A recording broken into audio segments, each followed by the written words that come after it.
mayambu ikoknona khurumjari ngasisu mayamge nungainabagidamag manipuri horror story amamuk puduna laksari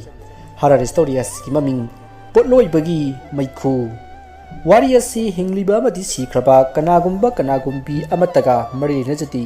aibana wakhana sagatjaraga tabiriba singgi ngahak pothanabagidamagta semjaba warini haujik mayamdu khudul tamjari manipuri horror story potloibagi maikhu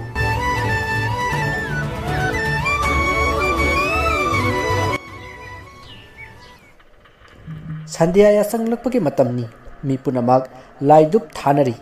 Rajen Nongjai Buzras makhoi ahum nungdang wairamgi ngehak koithu usi haiduna makhoi thori olong tha oibanina yamna saba matamni aduna khungang adugi mi sing mapanda hangchit langbu oina adumak thoknai matam aduda lekai gi oina hausi su tauri aduna mi ayamba khulki lampak aduda hausi kaknari adubu makhoi mamanaba ahum adudi hausi kakkadaba sen aduna yu thaklusi haiduna makhoi yu khara leiraga makhoina zwar sanafam oiba nim makhong amada lai matam aduda buzrasna mamanaba sinda hai karino ikhoi lekai gi Sophia dubu ngahan mangki haidubu haujing phawba phangje haibro Facebook to wai sai ne wadu tabata rajena kaino phangi haidaine awang lekai gi khaton dorian hoigi yena khada macha nupa amaga kappaga leiram yaidana ya launi khidaine matau ani gi wadu tabada nongjaina hera khangdaba ngakta nganarabra karino khara mayek sengna khangu pawdu tane na tarabadi mamut tana tawko noigi du di Thawbal bazar da khongdrum mama gari na takhai badu mi mathang paw sum sandorakpada muijing yorakpada di khomai gari na ta ye haidana makadang on kibagi wari duni ne noido nongyagi wadu tabada rajena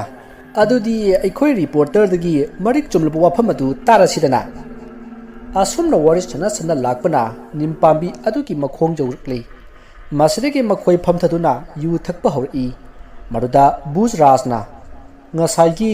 Sophia gi wadu kamai tawkhraba haiduna hangni maruda rajena karino nangna aduda amung nei reiduna nati nangsu magi crush kaiduro Rajen ge wa aduda buzrasna era sum khangbagi wani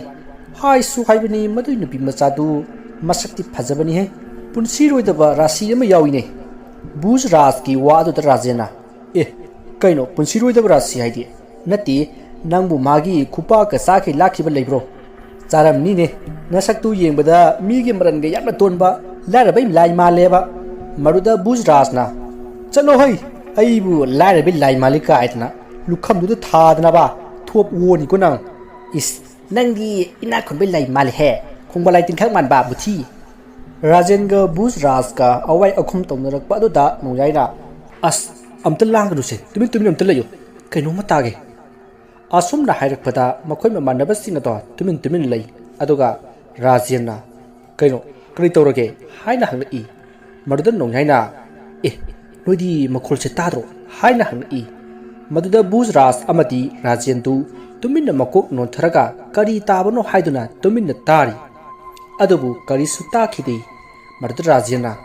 kaino mi nongjai kaim ta demi haina hangi maruda nongjaina haujikta tuminna leiba noide harunu gasai tage tuminna leiba aibo phawba karim tadi asi haraga noi maduda Rajen ga buzras kana as loire he aikhoidi jaja khalure he sak asai kan te sajat hajilo asumna makhoi ahumna yu thaktuna warem ngangingai numidangi pum mapan henjillaktuna tara kadori masidagi makhoi thakpa loreduna yumda halasi haiduna mayum lomda halakle asumna halaklaga makhoi ahumdu magi yumda sangnakri matamdu numidangi pung tara heli hausi su loisin khiduna haujikti mayekki makholsu ta khidrei ahingi ichik hulleba matamni nongjaidu magi phamungda longna hipli aduga wakhal mawon khalli tasingna Sophia tu siram lajane tasingna mana siram daba thoklabadi aina kari oiba masipunamak saitaman haiba illubadagi thokiba ngaktani ko asumna khallaga haukraba mamangi wari ado ningsinglai ayukki matamni Sophia tu tuition ki damakta hobi lakli Maruda Saitaban Amati Nongjaisu Ayuki walking chelakpa matamni Makoina asung walking chelakpada Sophiaga Lambi the Tingnari Madu Nongjaina Hi Sophia good morning Hi Danongjai good morning Ado Kedoraba Anganba Yuki Lupu Saba Matam Sida Naitom Sakak Tuina Parakpadi Napang Kainera Bro Chekla Sahin Bie Ha As Danongjai Nangi Kadang Sidiva Menakado Ngasidi Masangam Drea Aduna Tuition Chatloin Hiraba Adugi Tlaini Ado Danongjai Tingrabanina Yamnungaire I Kratilamo Salo Hay Ada I see Noi Bajiro Ha I see Nantin Balak Patari Ha Hera Danongjai Krana Tigi Haibigi Wane Yadragatu I Sumini Kaino Itansake Chalo Chalo Aswada Yamle Hobuni Danongjai Nangaman Hyrakanuko Miki Ngasida Pagi Tobunida Chalo Chalo Kashutoroida Asomna Nongjai Sophia Gatu Waris Hanaraga Nongjai Su Majum Lom the Hali Aduga Sophia Su Magi Tuition Topum Lomda Satki Maruda Nongjai Mamanaba Maga Hojik Walking Jimin Nariba Mamanaba Saitabana Nipa Ichansi Matomta Krisi Nuaiti at Timbiram Sikain Kainuri Nipa Nambu Ayuki Punctrum Kai Nanganaba Yumsakani Haidane Hoji Punctuk Tarabane As I see the net Matom Kralekini Law Timbrushi Law Es Angaxi Pasanta Lapa Malida Hainam Lenam Tanatal Eva A single nipa I Hojikini Pido Tasing the Pame Parase Ada de Leponangi Warido Brim with Ram Nantaran Law Tinity Tilbush Law Asomna Nongjai Amadi Saitaban Mokoi Anido Amukhana Sophia Nasaliba Lambi Adu the Laka Sophia da Nongjaina Hi Hoji Pochala Minimasa Tingudong Authority Mi with Bahoma deco Maruda Sophiana Kaino midnight Amukhalaga Laisna Ho na Urubadagina Tamoy Hagazaba Mi Yawe Aduna Nangse Timbiru Siadan Laiba Wadu Tabata Sophia Wanga Kitri Mamai Adu Luktaraga Adum Satli Som the Nongjai wa Pangang the Ngangli Asomna Lakmin Nabana Sophiana Tuition Toriba Mapamada Yoduna Sophiato Sankre Marudan Nongjaina Nipa Akuisu Halusilo Haiduna Saitabanda Hiram Matu Saitabana Nipa Makuigi Tuition Sibu Pum Kadaloke Kairo Nipa Sum Hangmane Ngai Hairo Punipa the Loibuni Adodi Tadore Nangai Kisikano Us Lord Lapis Minaya do it Taida Hoji Puntuk Tabadangari Aduga Nipan Tadore Ngai Kisene Lore Nipa Kaino Lapis Minai Hagi Hera Nana Manu Sibiginatro Minai Sadra Timbido Ha Adigi Amu Minai Sadna Sangsi Amu Hari Adagi Sangani Minai Sadana Amu Mayum Power Tilrani Masidabu Lapis Minai Hydrati Lapis King Hydro As Yarasinipa Nang Adi Kokunani Natu Pangrido Nupi Hybasidine Awang what Taka Tambi Gadabani Makuibu Nupai Quina Giralobi Gadabani Pazine theory Ha Ado Nangbu Nong Tanangin as a Nupiduna to sense a tokasin School gets a tokasin Amadi Ate Hiram Chinda Kiamu Giralobi Bage Ha Belentai di Gumba Ate Harau Kumhe Lapada Natugi Gipinaba Lissing people Kudun Poti lady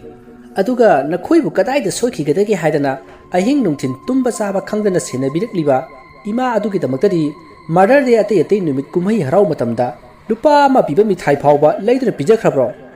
Natini Nang Natugi Gipi Raga Halakpada Sina Imagi Saruni Haidana Imagi Kari Gip Levirakage Oi Nangi to Dine Nu people awang what tak the Tangadabani Haidana the Sipi Maton the Lepal Lagane Awang Boton the Tangat Piramaga Tanambadagi Kumba Tedana Nupido Utak the Kangagasi Haiduni Nangi As Nuyai Nangi Wado Ichangise Aina Aiki Itu Sinalise Sumaina Isin Padanasu Ma Mashanjan is Kari Nasanduna Angang when Nupa Quay Haidana Ngang Basai the Puba Ha Aduka Nanga Kuriduna Nasan Nupiga Lenga Manaba Hai Nuyai Nangasi Karicharore Ha Assase am to go to Use Maramopani Aine Nanindi Kokulake Yare Ibungo Yare Chalasila Minipa I say 7:30 Nanaba Jim Chakadoribane Ors Lore Kaujing Man Basaba to the Jim Salaga Waiku Manabane to us alone Nehang I Sikano Pung Sutar Kadore As Masipunumaxi Magi Sophia Haiba hui le sabi do thingru budai ni se masigi thawan thagi huibisina hanse yadrise e nipa adudi hemandro ha kaido wegene asomna ani do lawnari ngai Sophia do makhoi mamanabi mayam aduga tuition loiduna thore masidagi makhoi wari watai khara sanaraba matung magi mayum lomda hanakhre Sophia su mayum lomda chadna ba mamai leithore maruda Sophia na e danung yai noiti kedorami ba ho ngai ki se na ngari ba ado kano noi ngasi ri yam ngalina akhoi sardo thabak ama chakadaba lai haidana nganta thadoraba o phare adudi la ojaminarasi hai huibi la odana asnipa nungai khidre nungai chagana lehorage haibro masiri asumna saitaban nongjai amati Sophia makhoi ahum waris na sanalai numittu da Sophia na su saitaban bu pamjabaki mawo utki amadi saitaban su magi thamoi gi oiba wa kaya na koina na phongdukli asumna lakpana Sophia su magi mayum yoduna lehore nongjai hoisu mayum lomda halakhi asumna nongjai na phamungda longne hiplaga thokiba singdu ningsilingaida makhoi gi loiba hui jeki du hauna kholai hui na khangkhong khonglakwa aduda nongjai do wakhal amada leirambadu haujikti wakhal tari masidagi mahakna pung yemgada ahingi pung ama taramli masidagi mahaksu matam se thingla malene khanduna tumna ba tawi masidagi mahak mapan thongning lakpadagi mapanda thori matam aduda huisu kanna kholi maradu nongaina jeki haiduna kauraga khongliba adu lebna ba honari adubu jeki adudi nongjai hoigi sumang maton da hauriba sumar aduda onsin duna khongli maruda nongyaina kari leibano haiduna jingada kanagumba ama su chabun amagi marumda lepaga leibadawna ukhi maruda nongjai do swai lauduna imungda prap chenselai aduga mamang thonga do lonsillaga phamungda phan chokatli aduga haujiki du karino Sophia gi thawai horajala ngasai su akhoi mayam phamlingaida nongjai haidana kawrakibani asomna khallaga kithi kirum tawduna leiringai magi lumang koki mapada leiriba thongnau aduda kok thilai aduga nongjai haiduna sanga chingduna kawri maruda nongjai do kiman khiduna masa pumba phajumna kupsinduna tumina leikhi masidagi thongnau da tawramba singa do tumina leikhrai masidagi hui khonglamba adusu tumina leikhrai asumna mathang tumina leikhibadagi nongjai su adumak tumthakrai mathangge nongale nongjai du mikap thorakle mahana mikap hek thorakpaga leikai ge lampakta mayep khongodu takhi marudan nongjai na kari leiba jatno khanduna wakhal khanna phamungdagi hawgalaklaga maningda thori maruda kon phengnaga leiramliba mamana hai nangbu mapanda hana thubu yadro tawheidine haiduna nganglai marudan nongjai na as kari kandabada iya yabadubu adoima mayep khonglisibu karigini haige haiduna hangi maruda mamana ho najanupi Sophia do ngasi 30 muk sore yumda halaktaba adugi mayam wa khanani meeting tawgani haiduna tawribani napabung gaiga su ngahak thulukhige o adoima moigi dubu police ta gadi hairi haibro ho hairi adu police singa du su thiri da hairaga adum leira male aduna kamdau sige do tara naba haidana tawgadoriba meeting ni wadu tabda nongjai wa makha taramdrei machin maya sembul loraga imung lomda amuk changkhre aduga mafi moron loisalaga magi gari adu thauduna chatkhi masiteki mahak magi mamanaba saitapanda phone tawduna wa ama khanadaba yadre haiduna phone tawkhi maruda saitabana mafam ama taglai aduga phone ado thamkhre mafam aduda nongjai su lakli aduga saitabanga wari sanai mafam aduda saitabangi kangbu su lerami maruda nongjai na saitaban Sophia du kai chakrabage sengnayu mahak nangna pukhibani noina mahak hat khabro haujit miya meeting tawgani haitan tahori bani police ta su hai khre hai sengnayu saitaban nang Sophia du hat khabro as loyai matugi maramda nangna kok saningai leitine nangonda ina pikhiba lupa lak manga tu si na tine mado nangna sahi kaya sangdana tarmadane pak phanggadaba nati Sophia do aina leiraba aduna aigi kusi haninga ka hatkani saninga ka sagani adubu saitaban ꯅꯪꯒꯤ ꯅꯈꯨꯠ ꯆꯜꯂꯦ ꯍꯥꯏꯗꯅ ꯃꯔꯥꯜ ꯂꯩꯖꯗꯕ ꯅꯨꯄꯤ ꯑꯗꯨꯕꯨ ꯍꯥꯠꯄꯗꯤ ꯅꯪꯁꯨ ꯂꯥꯟꯒꯅꯤꯅꯦ ꯃꯗꯨꯒꯤ ꯐꯠꯇꯕ ꯃꯍꯩ ꯐꯪꯂꯣꯏ ꯍꯥꯏꯅꯤꯡꯉꯥꯏ ꯂꯩꯇꯦ ꯁꯩꯇꯕꯥꯟ ꯌꯥꯔꯦ ꯅꯣꯡꯌꯥꯏ ꯅꯪꯅ ꯑꯩꯉꯣꯟꯗꯅꯦ ꯄꯥꯎꯇꯥꯛ ꯄꯤꯒꯗꯕ ꯅꯠꯇꯦ ꯑꯩ ꯅꯪꯉꯣꯟꯗꯅꯦ ꯁꯦꯟ ꯃꯁꯤꯡ ꯁꯨꯅ ꯄꯤꯈ꯭ꯔꯕꯅꯤ ꯁꯩꯇꯕꯥꯟ ꯅꯪꯅ ꯑꯗꯨꯝꯅ ꯁꯥꯒꯤ ꯋꯥꯈꯜ ꯆꯦꯜꯂꯝꯒꯅꯤ ꯈꯪꯂꯕꯗꯤ ꯑꯩꯒ ꯅꯪꯉꯣꯟꯗ ꯀꯩꯗꯧꯅꯨꯡꯗ ꯁꯣꯐꯤꯌꯥꯗꯣ ꯅꯪꯉꯣꯟꯗ ꯁꯤꯟꯅꯔꯝꯂꯣꯏ ꯑꯩ ꯉꯁꯤꯃꯛ ꯅꯪꯒꯤ ꯁꯦꯟꯗꯣ ꯍꯟꯗꯣꯛꯀꯅꯤ ꯁꯣꯐꯤꯌꯥꯁꯨ ꯑꯩꯉꯣꯟꯗ ꯁꯤꯟꯅꯧ ꯍꯣꯏ ꯅꯣꯡꯌꯥꯏ ꯕꯥꯕꯨ ꯅꯪ ꯇꯁꯦꯡꯅ ꯉꯥꯎꯔꯦ ꯁꯩꯇꯕꯥꯟ ꯑꯁꯤꯕꯕꯨ ꯍꯤꯡꯒꯠꯍꯟꯕ ꯉꯝꯕ ꯂꯥꯏ ꯅꯠꯇꯦ ꯈꯪꯂꯕ꯭ꯔꯥ ꯆꯠꯂꯣ ꯅꯪꯒꯤ ꯁꯣꯐꯤꯌꯥ ꯁꯛꯍꯦꯟꯕꯤꯗꯣ ꯑꯩꯅ ꯂꯣꯏꯁꯤꯟꯈ꯭ꯔꯦ ꯃꯁꯤꯗ ꯋꯥ ꯃꯈꯥ ꯇꯥꯔꯛꯑꯅꯨ ꯆꯠꯂꯣ ꯑꯗꯨꯒ ꯃꯁꯤꯃꯁꯨ ꯈꯪꯉꯨ ꯀꯔꯤꯒꯨꯝꯕ ꯋꯥꯐꯝ ꯑꯁꯦ ꯃꯤꯉꯣꯟꯗ ꯍꯦꯛ ꯍꯥꯏꯗꯣꯛꯑꯕ ꯅꯪꯁꯨ ꯂꯣꯏꯔꯦ ꯈꯪꯉꯨ ꯁꯩꯇꯕꯥꯟ ꯅꯪ ꯌꯥꯝꯅ ꯐꯠꯇꯕ ꯇꯥꯠ ꯍꯩꯕ ꯍꯧꯗꯣꯡꯒꯤ ꯃꯀꯣꯛ ꯄꯥꯟꯕ ꯅꯪꯉꯣꯟꯗ ꯑꯩꯅ ꯁꯣꯐꯤꯌꯥ ꯁꯤꯟꯅꯔꯨꯕ ꯍꯥꯏꯁꯦ ꯀꯌꯥꯗ ꯄꯪꯈ꯭ꯔꯕ ꯌꯥꯔꯦ ꯅꯣꯡꯌꯥꯏ ꯅꯌꯨꯝꯗ ꯂꯥꯎꯔꯣ ꯆꯠꯂꯣ ꯐꯩ ꯈꯪꯒꯅꯤꯗ ꯅꯪ ꯅꯣꯡꯌꯥꯏ ꯀꯅꯥꯅꯣ ꯍꯥꯏꯕꯗꯣ ꯈꯪꯍꯟꯒꯦꯕ ꯑꯁꯨꯝꯅ ꯅꯣꯡꯌꯥꯏꯗꯣ ꯌꯥꯝꯅ ꯁꯥꯎꯅ ꯃꯌꯨꯝꯂꯣꯝꯗ ꯍꯜꯂꯛꯈꯤ ꯑꯗꯨꯕꯨ ꯃꯍꯥꯛ ꯋꯥꯈꯜ ꯑꯃꯗ ꯍꯜꯂꯛꯈꯤꯕꯅꯤ ꯃꯥꯅ ꯁꯣꯐꯤꯌꯥꯗ ꯍꯥꯏꯈꯤꯕ ꯁꯩꯇꯕꯥꯟꯕꯨ ꯑꯐꯕ ꯃꯤꯅꯤ ꯍꯥꯏꯗꯨꯅ ꯊꯥꯒꯠꯈꯤꯕ ꯑꯃꯗꯤ ꯁꯣꯐꯤꯌꯥꯕꯨ ꯁꯩꯇꯕꯥꯟꯅ ꯄꯣꯔꯛꯅꯅꯕ ꯂꯥꯛ 5 ꯄꯤꯔꯛꯈꯤꯕ ꯑꯁꯤꯒꯨꯝꯂꯕ ꯋꯥꯈꯜ ꯃꯌꯥꯝ ꯑꯁꯤꯅ ꯃꯍꯥꯛ ꯇꯔꯪ ꯑꯃꯗ ꯒꯥꯔꯤ ꯑꯗꯣ ꯊꯧꯔꯛꯂꯤ ꯑꯁꯨꯝꯅ ꯊꯧꯔꯤꯉꯩ ꯃꯥꯒꯤ ꯃꯃꯥꯟꯅꯕ ꯔꯥꯖꯦꯟ ꯑꯃꯗꯤ ꯕꯨꯖꯔꯥꯖꯅ ꯊꯦꯡꯅꯗꯨꯅ ꯉꯥꯏꯈꯣꯅꯦ ꯀꯥꯏ ꯆꯠꯂꯨꯏꯅꯣ ꯀꯩꯅꯣ ꯃꯥꯏꯊꯣꯡꯗꯨ ꯇꯦꯟꯁꯟ ꯌꯥꯝꯅ ꯂꯩꯅ ꯎꯏꯅ ꯀꯩꯗꯧꯔꯒꯦꯕ ꯍꯥ ꯃꯇꯥꯎ ꯑꯅꯤꯒꯤ ꯋꯥꯗꯨ ꯇꯥꯕꯗ ꯅꯣꯡꯌꯥꯏꯅ ꯚꯥꯏ ꯂꯥꯛꯑꯣ ꯌꯨ ꯊꯛꯎꯁꯦ ꯂꯥꯛꯑꯣ ꯑꯗꯨꯒ ꯑꯩ ꯋꯥꯗꯨ ꯍꯥꯏꯔꯒꯦ ꯅꯣꯡꯌꯥꯏꯒꯤ ꯋꯥꯗꯨ ꯇꯥꯕꯗ ꯃꯇꯥꯎ ꯑꯅꯤꯗꯨꯅ ꯑꯁ ꯀꯩꯅꯣ ꯚꯥꯏ ꯌꯨ ꯊꯛꯇ꯭ꯔꯁꯨ ꯍꯥꯏꯌꯣ ꯀꯩꯗꯧꯔꯒꯦꯕ ꯑꯁ ꯚꯥꯏ ꯑꯩ ꯌꯨ ꯊꯛꯇ꯭ꯔꯗꯤ ꯋꯥꯐꯝꯁꯦ ꯅꯈꯣꯏꯗ ꯍꯥꯏꯕ ꯉꯝꯂꯔꯣꯏ ꯂꯥꯛꯑꯣ ꯌꯨ ꯊꯛꯎꯁꯦꯕ ꯑꯁꯨꯝꯅ ꯅꯣꯡꯌꯥꯏꯅ ꯌꯥꯗꯗꯨꯅ ꯌꯨ ꯈꯔ ꯂꯧꯔꯨꯔꯦ ꯑꯗꯨꯒ ꯂꯝꯍꯥꯡ ꯑꯃꯗ ꯃꯈꯣꯏ ꯐꯝꯗꯨꯅ ꯌꯨ ꯊꯛꯄ ꯍꯧꯔꯛꯏ ꯃꯗꯨꯗ ꯕꯨꯖꯔꯥꯖꯅ ꯍꯪꯂꯛꯏ ꯅꯣꯡꯌꯥꯏ ꯅꯪ ꯀꯩꯗꯧꯔꯦ ꯍꯥꯏꯕꯅꯣ ꯍꯥ ꯅꯪ ꯉꯁꯤꯗꯤ ꯉꯥꯡꯈꯩꯒ ꯃꯥꯟꯅꯗꯦꯅ ꯃꯗꯨꯗ ꯅꯣꯡꯌꯥꯏꯅ ꯚꯥꯏ ꯑꯩ ꯌꯥꯝ ꯐꯠꯇꯕ ꯊꯕꯛ ꯑꯃ ꯇꯧꯔꯨꯔꯦ ꯋꯥꯗꯨ ꯇꯥꯕꯗ ꯔꯥꯖꯦꯅ ꯍꯥ ꯀꯔꯤ ꯊꯕꯛ ꯃꯤꯗꯒ ꯒꯥꯔꯤꯗ ꯊꯣꯝꯃꯨꯔꯕꯣ ꯃꯗꯨꯗ ꯅꯣꯡꯌꯥꯏꯅ ꯇꯞꯅ ꯅꯠꯇꯦ ꯚꯥꯏ ꯑꯩꯅ ꯁꯣꯐꯤꯌꯥꯗꯣ ꯂꯥꯛ 5ꯗ ꯌꯣꯟꯊꯣꯛꯈ꯭ꯔꯕꯅꯤ ꯅꯣꯡꯌꯥꯏꯒꯤ ꯋꯥꯗꯨ ꯇꯥꯕꯗ ꯔꯥꯖꯦꯟ ꯑꯃꯗꯤ ꯕꯨꯖꯔꯥꯖ ꯏꯉꯛ ꯉꯛꯅ ꯅꯣꯡꯌꯥꯏꯗ ꯌꯦꯡꯉꯛꯏ ꯑꯗꯨꯒ ꯀꯩꯅꯣ ꯚꯥꯏ ꯑꯁꯦꯡꯕ꯭ꯔꯣ ꯀꯃꯥꯏꯅ ꯇꯧꯕꯅꯣ ꯋꯥꯔꯤꯗꯨꯕꯣ ꯍꯥꯏꯅ ꯍꯪꯂꯛꯏ ꯃꯗꯨꯗ ꯅꯣꯡꯌꯥꯏꯅ ꯍꯧꯈ꯭ꯔꯕ ꯁꯣꯐꯤꯌꯥꯒ ꯁꯩꯇꯕꯥꯟꯒ ꯊꯦꯡꯅꯈꯤꯕꯒꯤ ꯑꯃꯗꯤ ꯃꯈꯣꯏ ꯑꯅꯤ ꯅꯨꯡꯁꯤꯅꯔꯛꯈꯤꯕ ꯑꯃꯗꯤ ꯃꯈꯣꯏ ꯑꯅꯤ ꯑꯃꯨꯛ ꯀꯥꯏꯅꯔꯛꯄꯒꯤ ꯋꯥꯔꯤꯁꯤꯡ ꯑꯗꯣ ꯂꯤꯔꯛꯏ ꯁꯩꯇꯕꯥꯟꯒ ꯁꯣꯐꯤꯌꯥꯒ ꯅꯣꯡꯃꯒꯤ ꯌꯥꯝꯅ ꯅꯨꯡꯁꯤꯅꯈꯤ ꯅꯣꯡꯃꯇ ꯄꯥꯎ ꯐꯥꯎꯅꯗꯕ ꯅꯨꯃꯤꯠ ꯌꯥꯎꯈꯤꯗꯦ ꯑꯁꯨꯝꯅ ꯅꯨꯡꯁꯤꯅꯔꯛꯄꯅ ꯊꯥ 9 ꯁꯨꯔꯛꯂꯦ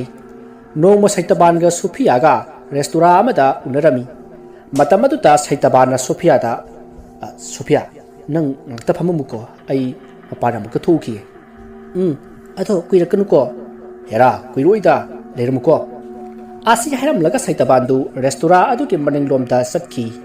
ꯇꯥꯟꯖꯥ ꯑꯗꯨꯗ ꯁꯣꯐꯤꯌꯥꯒꯤ ꯐꯣꯟꯗ ꯀꯣꯜ ꯑꯃ ꯂꯥꯛꯈꯤ ꯀꯣꯜ ꯑꯗꯣ ꯁꯣꯐꯤꯌꯥꯅ ꯌꯦꯡꯈꯠꯂꯨꯕꯗ ꯃꯥꯒꯤ ꯃꯅꯦꯒꯤ ꯑꯣꯏꯔꯝꯃꯤ ꯃꯗꯨꯗ ꯁꯣꯐꯤꯌꯥꯅ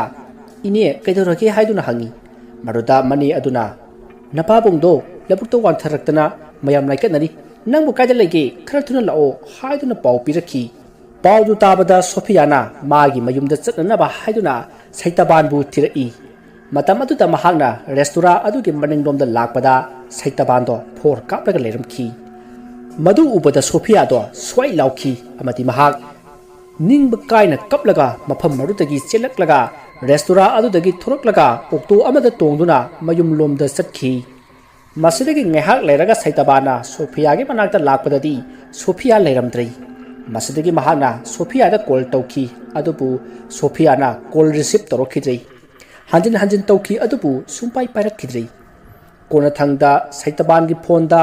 ꯅꯪ ꯉꯁꯤꯗꯒꯤ ꯑꯩꯉꯣꯟꯗ ꯀꯔꯤꯃꯠꯇ ꯍꯥꯏꯔꯛꯂꯒꯅꯨ ꯅꯪꯒꯤ ꯑꯔꯣꯟꯕ ꯁꯛꯂꯣꯟ ꯄꯨꯝꯅꯃꯛ ꯑꯩ ꯉꯁꯤꯗꯤ ꯈꯪꯂꯦ ꯍꯥꯏꯗꯨꯅ ꯁꯣꯐꯤꯌꯥꯒꯤ ꯃꯦꯁꯦꯖ ꯑꯃ ꯂꯥꯛꯈꯤ ꯃꯗꯨꯗ ꯁꯩꯇꯕꯥꯟꯗꯣ ꯌꯥꯝꯅ ꯁꯥꯎꯅꯤꯡꯈꯤ ꯃꯁꯤꯗꯒꯤ ꯃꯍꯥꯛꯅ ꯃꯥꯒꯤ ꯃꯤꯁꯤꯡ ꯀꯧꯗꯨꯅ ꯁꯣꯐꯤꯌꯥꯕꯨ ꯐꯥꯅꯅꯕ ꯄ꯭ꯂꯥꯟ ꯀꯌꯥ ꯇꯧꯈꯤ ꯑꯗꯨꯕꯨ ꯁꯣꯐꯤꯌꯥ ꯐꯥꯕ ꯁꯨꯡꯉꯝ ꯉꯝꯈꯤꯗꯦ ꯃꯃꯩꯊꯪꯗ ꯃꯈꯣꯏꯅ ꯅꯣꯡꯌꯥꯏꯕꯨ ꯀꯧꯈꯤ ꯑꯗꯨꯒ ꯁꯩꯇꯕꯥꯟꯅ ꯅꯤꯄꯥ ꯁꯣꯐꯤꯌꯥꯗꯨ ꯉꯍꯥꯟ ꯑꯩꯅ ꯄ꯭ꯔꯦꯡ ꯇꯧꯕꯗ ꯃꯥꯗꯤ ꯑꯁꯦꯡꯕ ꯑꯣꯏꯔꯕꯣꯏ ꯈꯟꯕꯗꯒꯤ ꯃꯥꯗꯤ ꯌꯥꯝ ꯁꯥꯎꯈ꯭ꯔꯦꯅꯦ ꯎꯅꯁꯤ ꯌꯥꯈꯤꯗ꯭ꯔꯦ ꯑꯗꯣ ꯅꯤꯄꯥ ꯅꯪꯅ ꯈꯔ ꯑꯝꯇ ꯎꯅꯅꯕ ꯁꯤꯜꯂꯨꯗꯅ Nipa aisu pau ko tare numitu da nang na tori batu preng to buni haiba ma ne mi nipa nangbu nati nangbu aina ni sa sizin da u khraba ne hoi ne adu budi udi ne to adu ne ba ado nipa nang na amu to una na ba silo se nang na Sophia por punum tu ne lupa lak manga pi ge se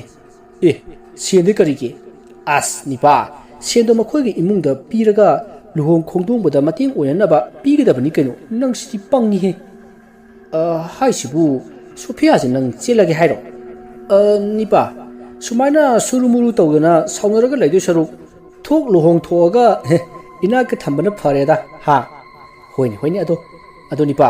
Sophia do yamna pangjabi ni ko lunadi tawbiu he phui sei ga taraba nangsu pope he hera kedo phudino se nalaga thamdui ne asom na noklaga makhoi ani yu thakminaki masiki matung nongyai do satkhri mahak hek chatkibaga makhoi saitaban ki kangbu adu punsinaduna watanaki oi tabra noi nongyai haiba mina sina Sophia do hek porpaga aikhoi gi oigadabani aduga nongalaga mapalomda thadok khardabani mari leinaba singda pau pikho hoi boss adu hanagi nupi ahum dugi senpham du haju phawba piri masina kamdoba adusu nupi muri sura kanda pulap pirakke haibani Sophia ga tharaga di mari suri aduna punna karora ba makhai logadabani bhap tare ko asom na hana duna plan punna mak chat pal loikhri numit adudagi humni suba numita nongyaina Sophia porakle haina pau pirakhi masidagi saitapana thoktuna Sophia da numitu gi thodok to preng tobuni haiduna Sophia bu themlami masidagi nongyaina phare adudi ai amuk chatlage nungaina palo hairam laga chatki masidagi saitapana Sophia bu puduna chatkhri somda nungyaina lambi da gari thorokpada nupa kharana khamki aduga nungyaida lupa lak manga pikhi maduda nungyaina karigino haina hangi maduda senpira iba nupa aduna magi bike ta wa amata hairamdana kakhatki aduga nungyaida yenglaga Sophia gi mamalni hairam laga bike ado start tawraga thauki wa adu tabada nungyai ingakna yengduna lehawi asomna wari lirak laga nungyaina hairi numit adudagi saitaban ga pau phona khidre aduga Sophia su sikhrabra changlibra amata khangkhidre madugi matung nongma aigi phonda call ama lakhi maduda saitabana nangonda kanagumbana Sophia gi maramda hanglabadi khangdi khumu natrabadi nang awa phamda tarkani hairakhi madugi matung aina ngasi magi manakda chatlaga Sophia kadaida laikhre hangbada mahakna sikhre hairi aduga aibu thina ngangduna tanthroklibani matang aduda bujrasna adu nangna police ta takpadi yadro haina hanglai maduda nongyaina yai bai adubu mokhoina onkhalaga thokdok asida aisu yawi Sophia du aina lak manga da jolakpani haiba yanana ba sena do pirakpo oiram le bai aduna aisu awa phamda tagani kibadagi ngasi phawba haitupna leiribani bai maduda rajena phare adudi ai khoi hauji kaidoksi haibano bai bujras bai rajen ai Sophia gi khungul liba pami si kharbara changlibra asema khanga pami karigumba Sophia na siramba thoklabadi saitaban amadi mage mi punamak tumnab hatuna makhoibu puloi bagi maikhuna male mase mamhange asi haraga nongjai asawbuga loinana kanna lauki asumna matamadu hokri makhoyo humsu karamna khongun ligani haida watanari maduda nongjai na hairi ai hana makhoigi lepham khangduklage aduga nakhoida pau pirage madugi matung ai khoina makhoigi mi ama lona pharaga ihang pahung tawgadabani se taban haido magi photo ni asumna hairaga magi phone da yauriba saitaban gi photo ado rajen amadi bujras ta yenghalli nongjai gi wa adu tabata rajena adu nangbu makhoigi lepham khangado haiduna hangi maduda nongyaina aina khangba khara lei maduda thiroge haiduna khumei wafam aduda rajenga bujras kadi yaninglamti amaromda karigumba saitaban gi khongloi singna nongyai bu ukhiba khangkhiba thoklabadi lemna tharoi haibasi khangi maramaduna mokhoi punna thiminna ba hairami asomna hainaraga mokhoi ohum Horen numidang amuk punsi hainaraga magi yumda hanar'i. Nongyai su mayumda halakli. Nakan amadana Rajenga Bus Raskadu watanari. Bhai Rajen, aidi nongyai gi thabak tu yawning debu. Mana hariba thabak tu di as sibam nabam gi thabak nida.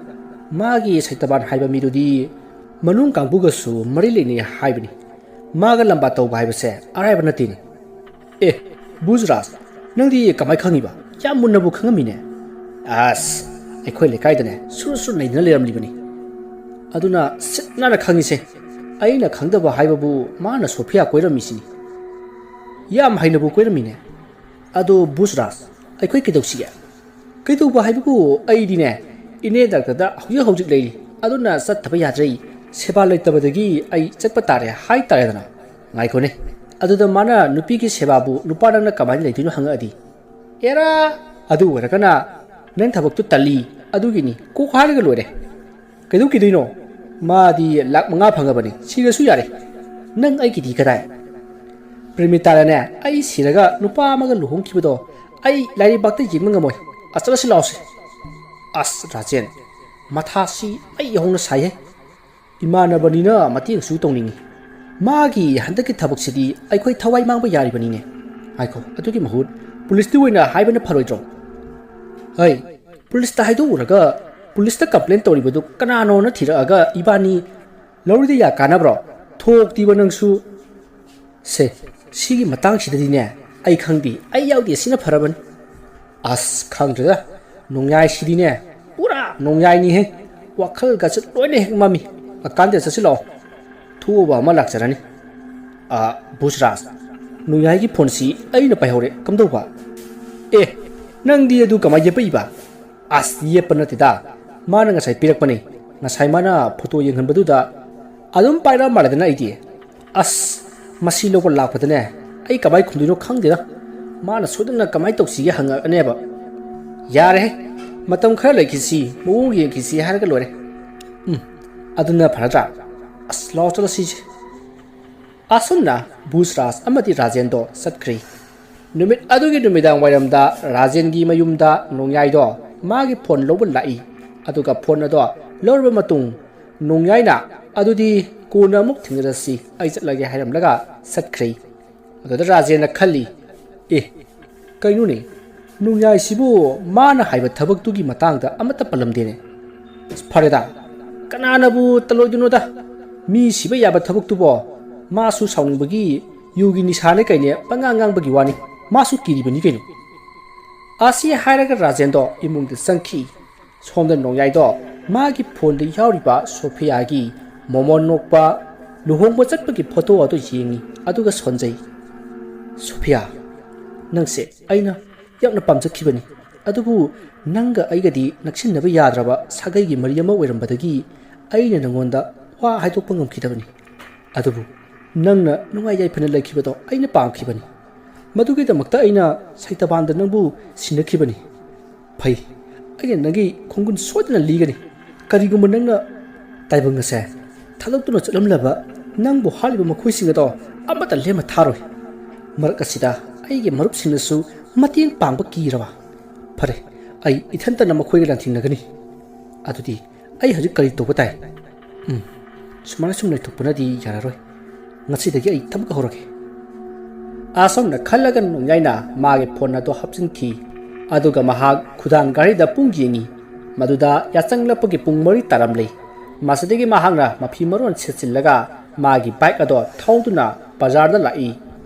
masadagi bazar jauduna khutpai saba mawung taba thanga ma khalli aduga leikhi masadagi mahag phi yonba dukan amada sangatuna amubu machugi dress suit amasu leikhi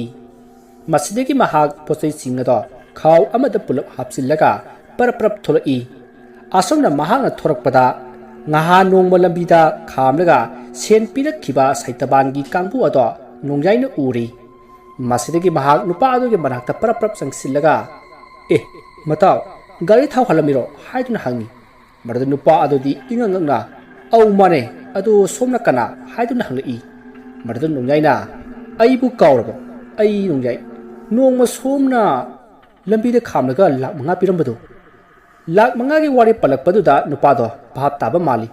ꯑꯣ ꯈꯪꯉꯦ ꯈꯪꯉꯦ ꯍꯥꯏꯗꯨꯅ ꯈꯨꯝꯂꯛꯏ꯫ ꯃꯗꯨꯗ ꯅꯣꯡꯌꯥꯏꯅ ꯀꯃꯥꯏ ꯇꯧꯔꯤꯒꯦ ꯁꯩꯇꯕꯥꯟꯒꯤꯗ ꯑꯗꯨꯝ ꯂꯩꯔꯤꯕ꯭ꯔꯣ ꯍꯥꯏꯗꯨꯅ ꯍꯪꯂꯛꯏ꯫ ꯃꯗꯨꯗ ꯅꯨꯄꯥ ꯑꯗꯨꯅ ꯂꯩꯇ꯭ꯔꯦꯗ ꯍꯧꯖꯤꯛꯇꯤ ꯑꯩ ꯃꯥꯒ ꯄꯨꯟꯗ꯭ꯔꯦ ꯍꯥꯏꯗꯨꯅ ꯈꯨꯝꯂꯛꯏ꯫ ꯃꯗꯨꯗ ꯅꯣꯡꯌꯥꯏꯅ ꯑꯦ ꯀꯩꯒꯤꯅꯣꯅꯦ ꯑꯩꯗꯤ ꯑꯗꯨꯝ ꯄꯨꯜꯂꯤ꯫ ꯑꯁꯦ ꯂꯥꯛꯑꯣ ꯂꯦꯞꯄꯒ ꯋꯥꯔꯤ ꯁꯥꯕꯁꯤ ꯅꯨꯡꯉꯥꯏꯇꯦ ꯀꯔꯤꯅꯣꯃ ꯆꯥꯃꯤꯟꯅꯈꯤꯁꯤ ꯑꯁꯤ ꯍꯥꯏꯗꯨꯅ ꯅꯨꯄꯥ ꯑꯗꯨꯗ ꯍꯥꯏꯔꯝꯃꯤ꯫ ꯃꯗꯨꯗ ꯅꯨꯄꯥ ꯑꯗꯨꯅ ꯌꯥꯔꯝꯗꯦ ꯑꯗꯨꯕꯨ ꯅꯣꯡꯌꯥꯏꯅ ꯅꯝꯗꯨꯅ ꯍꯣꯇꯦꯜ ꯑꯃꯗ ꯄꯨꯔꯛꯇꯨꯅ ꯑꯆꯥ ꯑꯊꯛ ꯈꯔ ꯆꯥꯃꯤꯟꯅꯔꯤ꯫ ꯃꯗꯨꯗ ꯅꯣꯡꯌꯥꯏꯅ ꯑꯩꯗꯤ ꯁꯩꯇꯕꯥꯟꯒ ꯑꯗꯨꯝ ꯄꯨꯜꯂꯤ ꯉꯔꯥꯡꯁꯨ ꯑꯩꯒ ꯄꯨꯜꯂꯝꯕꯅꯤ ꯉꯍꯥꯟꯒꯤ ꯄꯥꯔꯇꯤ ꯑꯗꯨꯁꯨ ꯑꯩꯒ ꯄꯨꯟꯈꯤꯕꯅꯤ꯫ ꯅꯣꯡꯌꯥꯏꯒꯤ ꯋꯥꯗꯨ ꯇꯥꯕꯗ ꯅꯨꯄꯥ ꯑꯗꯨꯅ ꯑꯦ ꯅꯪꯕꯨ ꯉꯍꯥꯟꯒꯤ ꯄꯥꯔꯇꯤꯗꯨꯗ ꯂꯥꯛꯄ꯭ꯔꯣ ꯍꯥꯏꯗꯨꯅ ꯍꯪꯂꯛꯏ꯫ ꯋꯥꯍꯪ ꯑꯗꯨ ꯇꯥꯕꯗ ꯅꯣꯡꯌꯥꯏꯅ ꯅꯨꯄꯥ ꯑꯗꯨ ꯑꯣꯏꯗꯕ ꯈꯔ ꯉꯥꯡꯂꯦ ꯍꯥꯏꯕ ꯈꯪꯈ꯭ꯔꯦ꯫ ꯄꯨꯟꯗꯕ ꯀꯨꯏꯔꯦ ꯍꯥꯏꯔꯒ ꯉꯍꯥꯟꯒꯤ ꯄꯥꯔꯇꯤꯒꯤ ꯋꯥ ꯈꯪꯂꯤꯕꯁꯤ ꯀꯔꯤꯅꯣ ꯑꯃꯗꯤ ꯂꯩꯔꯦ ꯈꯪꯕꯗꯒꯤ ꯅꯣꯡꯌꯥꯏꯅ ꯑꯧ ꯂꯥꯛꯑꯝꯃꯦ ꯑꯗꯨ ꯌꯥꯝ ꯀꯨꯏꯅꯗꯤ ꯏꯟꯖꯣꯏ ꯇꯧꯔꯝꯗ꯭ꯔꯦ ꯑꯩ ꯑꯗꯨꯝ ꯆꯠꯂꯦ ꯑꯗꯨ ꯃꯔꯨꯞ ꯑꯩꯁꯤ ꯄꯥꯔꯀꯤꯡ ꯐꯥꯎꯕ ꯗ꯭ꯔꯣꯞ ꯇꯧꯕꯤꯔꯝꯒꯦꯔꯥ ꯑꯩꯒꯤ ꯒꯥꯔꯤꯗꯣ ꯌꯥꯗꯗꯅ ꯋꯥꯛꯁꯣꯞꯇ ꯊꯅꯝꯃꯕ꯫ ꯅꯣꯡꯌꯥꯏꯒꯤ ꯋꯥꯗꯨ ꯇꯥꯕꯗ ꯅꯨꯄꯥ ꯑꯗꯨꯅ ꯏꯆꯝ ꯆꯝꯅ ꯍꯣꯏ ꯌꯥꯏꯌꯦ ꯀꯩꯁꯨ ꯀꯥꯏꯗꯦ ꯊꯤꯜꯂꯝꯃꯒꯦ ꯍꯥꯏꯔꯒ ꯃꯈꯣꯏ ꯑꯅꯤ ꯍꯣꯇꯦꯜ ꯑꯗꯨꯗꯒꯤ ꯊꯣꯔꯛꯏ꯫ ꯑꯗꯨꯒ ꯅꯨꯄꯥ ꯑꯗꯨꯒꯤ ꯕꯥꯏꯛ ꯑꯗꯨꯗ ꯇꯣꯡꯗꯨꯅ ꯂꯥꯛꯂꯤ꯫ ꯃꯇꯝ ꯑꯗꯨꯗ ꯅꯣꯡꯌꯥꯏꯅ ꯏꯇꯥꯎ ꯑꯩꯁꯤ ꯕꯖꯥꯔꯗ ꯊꯥꯡ ꯑꯃ ꯂꯩꯕ ꯂꯥꯛꯄꯅꯤ ꯑꯗꯨ ꯏꯇꯥꯎꯗꯤ ꯀꯗꯥꯏ ꯆꯠꯂꯨꯕꯅꯣ꯫ ꯅꯣꯡꯌꯥꯏꯒꯤ ꯋꯥꯗꯨ ꯇꯥꯕꯗ ꯅꯨꯄꯥ ꯑꯗꯣ ꯁ꯭ꯋꯥꯏ ꯂꯥꯎꯕ ꯃꯥꯜꯂꯤ꯫ ꯑꯦ ꯀꯩꯒꯤꯅꯣ ꯏꯇꯥꯎ ꯊꯥꯡꯗꯤ ꯀꯩꯒꯤ ꯃꯤ ꯍꯥꯠꯀꯦ ꯍꯥꯏꯔꯣ꯫ ꯑꯦꯔ ꯏꯇꯥꯎ ꯊꯥꯡꯕꯨ ꯀꯅꯥꯅ ꯃꯤ ꯍꯥꯠꯄꯗ ꯁꯤꯖꯤꯟꯅꯒꯦ ꯃꯤ ꯍꯥꯠꯄꯒꯤꯗꯤ ꯅꯣꯡꯃꯩꯅ ꯀꯥꯞꯀꯗꯕ ꯀꯩꯅꯣꯅꯦ ꯑꯩꯈꯣꯏ ꯂꯝꯄꯥꯛꯇ ꯑꯩꯈꯣꯏ ꯅꯍꯥꯁꯤꯡꯒꯤ ꯑꯣꯏꯕ ꯂꯤꯂꯥ ꯑꯃ ꯇꯧꯒꯗꯧꯔꯤꯌꯦ ꯑꯗꯨꯗ ꯑꯩꯅ ꯕꯤꯔꯤꯁꯤꯡ ꯁꯥꯕꯒꯤ ꯂꯩꯔꯨꯕꯅꯤꯗ ꯑꯩ ꯌꯦꯡꯉꯣ ꯐꯖꯕ꯭ꯔꯥꯅ ꯑꯩ ꯄꯨꯊꯣꯔꯛꯀꯦ꯫ ꯑꯁꯤ ꯍꯥꯏꯔꯒ ꯃꯥꯒꯤ ꯂꯨꯝ ꯂꯨꯝ ꯂꯥꯎꯔꯕ ꯁꯥꯡꯇꯛ ꯇꯧꯕ ꯊꯥꯡ ꯑꯗꯣ ꯈꯥꯎꯗꯒꯤ ꯂꯧꯊꯣꯔꯛꯏ ꯑꯗꯨꯒ ꯎꯠꯂꯤ꯫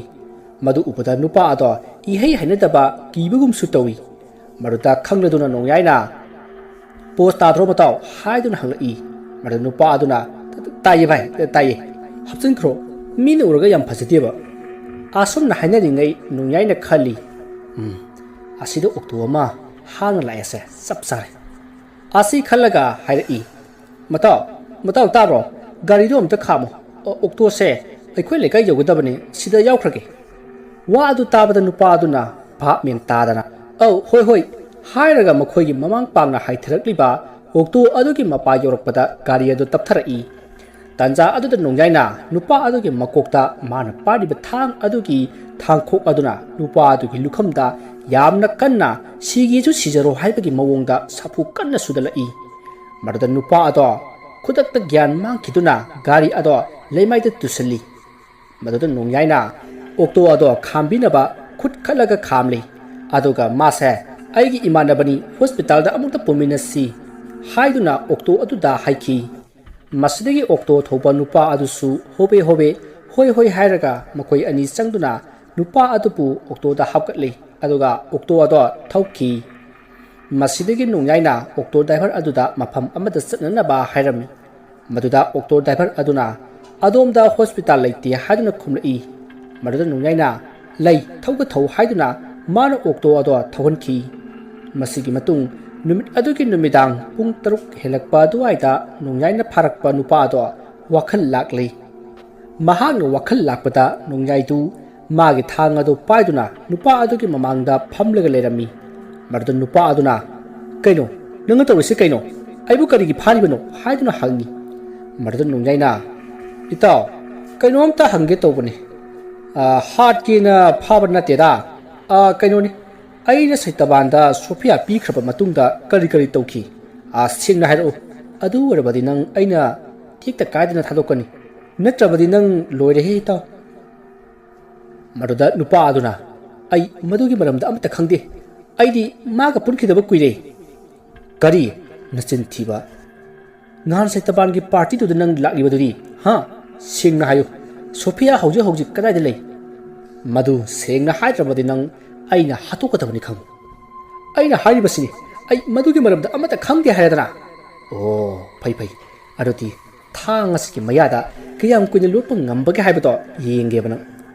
ꯑꯁꯤ ꯍꯥꯏꯔꯝꯂꯒ ꯅꯨꯄꯥ ꯑꯗꯨꯒꯤ ꯃꯐꯥꯏꯒꯟꯗ ꯊꯥꯡ ꯑꯗꯨꯅ ꯂꯦꯜꯂꯤ꯫ ꯃꯗꯨꯗ ꯅꯨꯄꯥ ꯑꯗꯣ ꯅꯥꯗꯨꯅ ꯌꯥꯝꯅ ꯀꯟꯅ ꯂꯥꯎꯈꯤ ꯃꯍꯥꯛꯅ ꯂꯥꯎꯕ ꯑꯗꯨꯗ ꯅꯣꯡꯌꯥꯏꯅ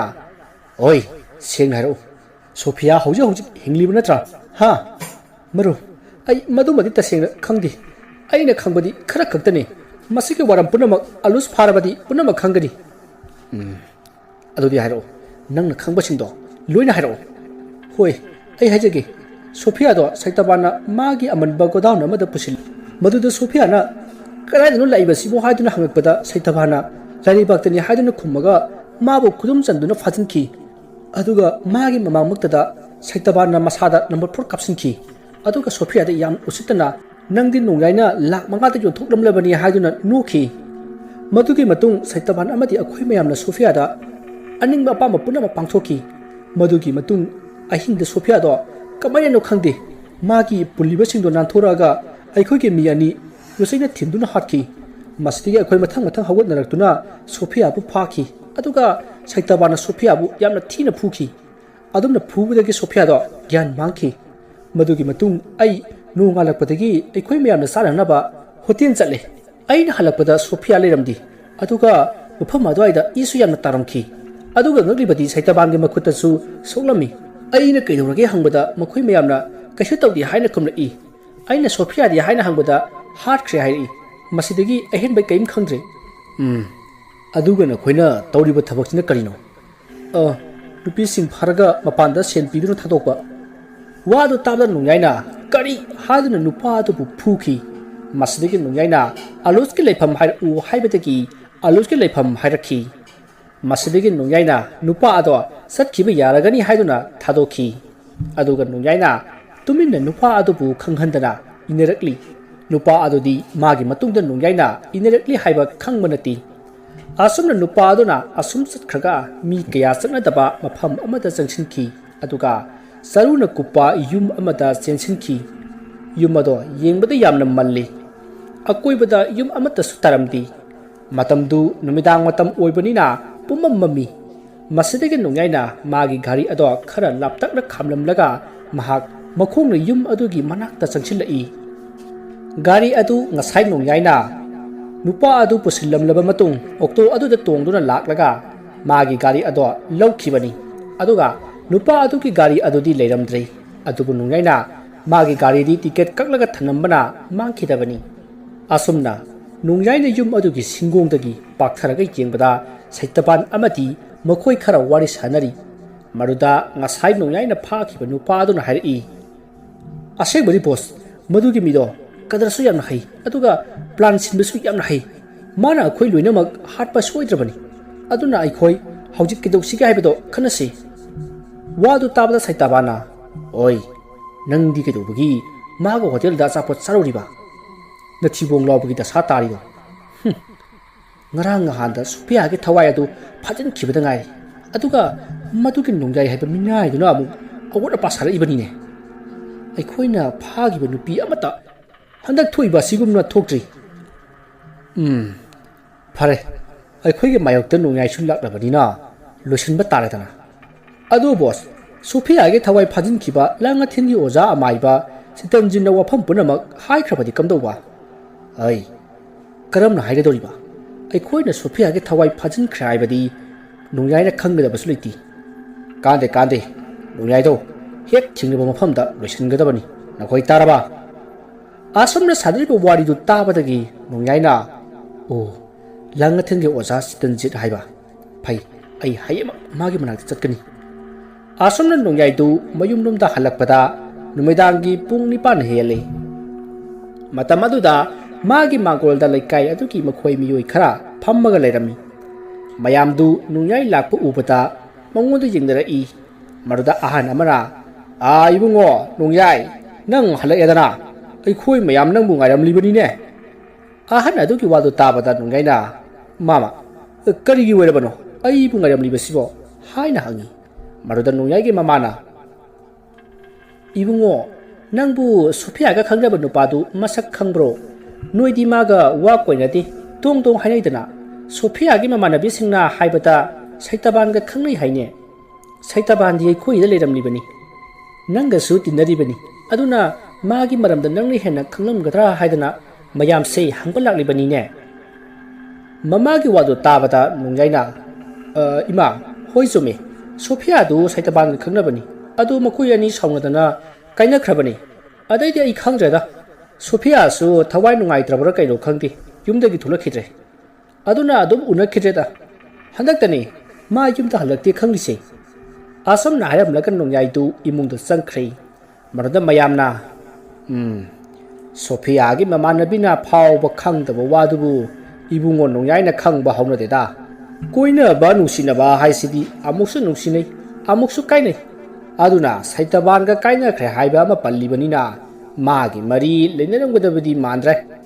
아두나 사이타반가 까이나라바 마tung 까나가 캉나이 하이바도 캉독아가 까리노 하이바도 아목 따나라시 아솜나 하이나라가 마얌도 머윰머윰다 하나크레 누밋 아두기 누미당니 마tamdu pung 12 tari nongjai magi phamungda longna hiptuna karamna saitaban hoiga thengaina gani haiduna khalli aibu amaiba sitanjitta sophia ge thawaya du thado khalaga mokhoibu awafamda takhallasirani madura karigumba manasu aibu warauduna aibu suharana ba honaraklabati kamdoba asamna nongjai do wakal mawon khalli somda mama hoidi tv yengli masidege nongjai du leita pham khangduna mapanda hangchit langbo oine thorakli numittu thabal su yamna phaki thabal gi mangal adu de yinglaga nongjai na sophia da mana haikhiba singa do mathang ningsingli asum ningsingli ngai magi manak ta kulliba makhoi gi hui jeki do khangkhong khongrai maruda nongjai do khangpre khangi matamadu da mahana khalli karino ngarang dagi aingonda karigumba amadi tawrese ai hayemak amaiba chitanjit ki manak ta chatta bijadabani asomna khallaga mahana imungda changna ba honari matamadu da magi matung da kana gumba amana nongjai haiduna sonthangna kawri maruda nongjai na tungda sat leithonglagi yin adubu kana amata di leiramdi masidigi nongjai na angawu dauna ai khangi nangna pamlibado ai hayemak amaiba chitanjit ki manak ta chalaga nangbu thadokhangi ngasigidi nang chalo asomna hairaga nongjai do imungda sanganaba tawbada sumangda mi amana dung chenkibagi makhol ama taki marda nongjai hanna yengdana imungda adumak changlakaga phamungda hipki matamde asum haukre tv yenglamba mayamadusu mahai tumnakre aduga nongjai su amada amukchen tawbadagi waduna mahaksu adumak tumthakre asomna matam adu haukre mathangi nongali nongjai du langa thenta amaiba sutanjit thiba chatnabagi damakta lai asomna mahanga lakpada magi gari ado thaw loi khibadagi oil pump amada thaw hali maruda mabu thiba lakpa saitabangi kangbu aduna thengnabadagi mabu tadarakli nongjai su magi gari thaw hanba du loiraga gari start tawduna khonglei thumna thawkhri masidagi saitaban hoki kangbu su nongjai u gari thawduna tanarai masidigi nongjai na lerak amada gari ado thawjillaga mokhui udringai thongan amada thawjinki aduga gari start ado muthallaga gari ki maningda mana napsiliba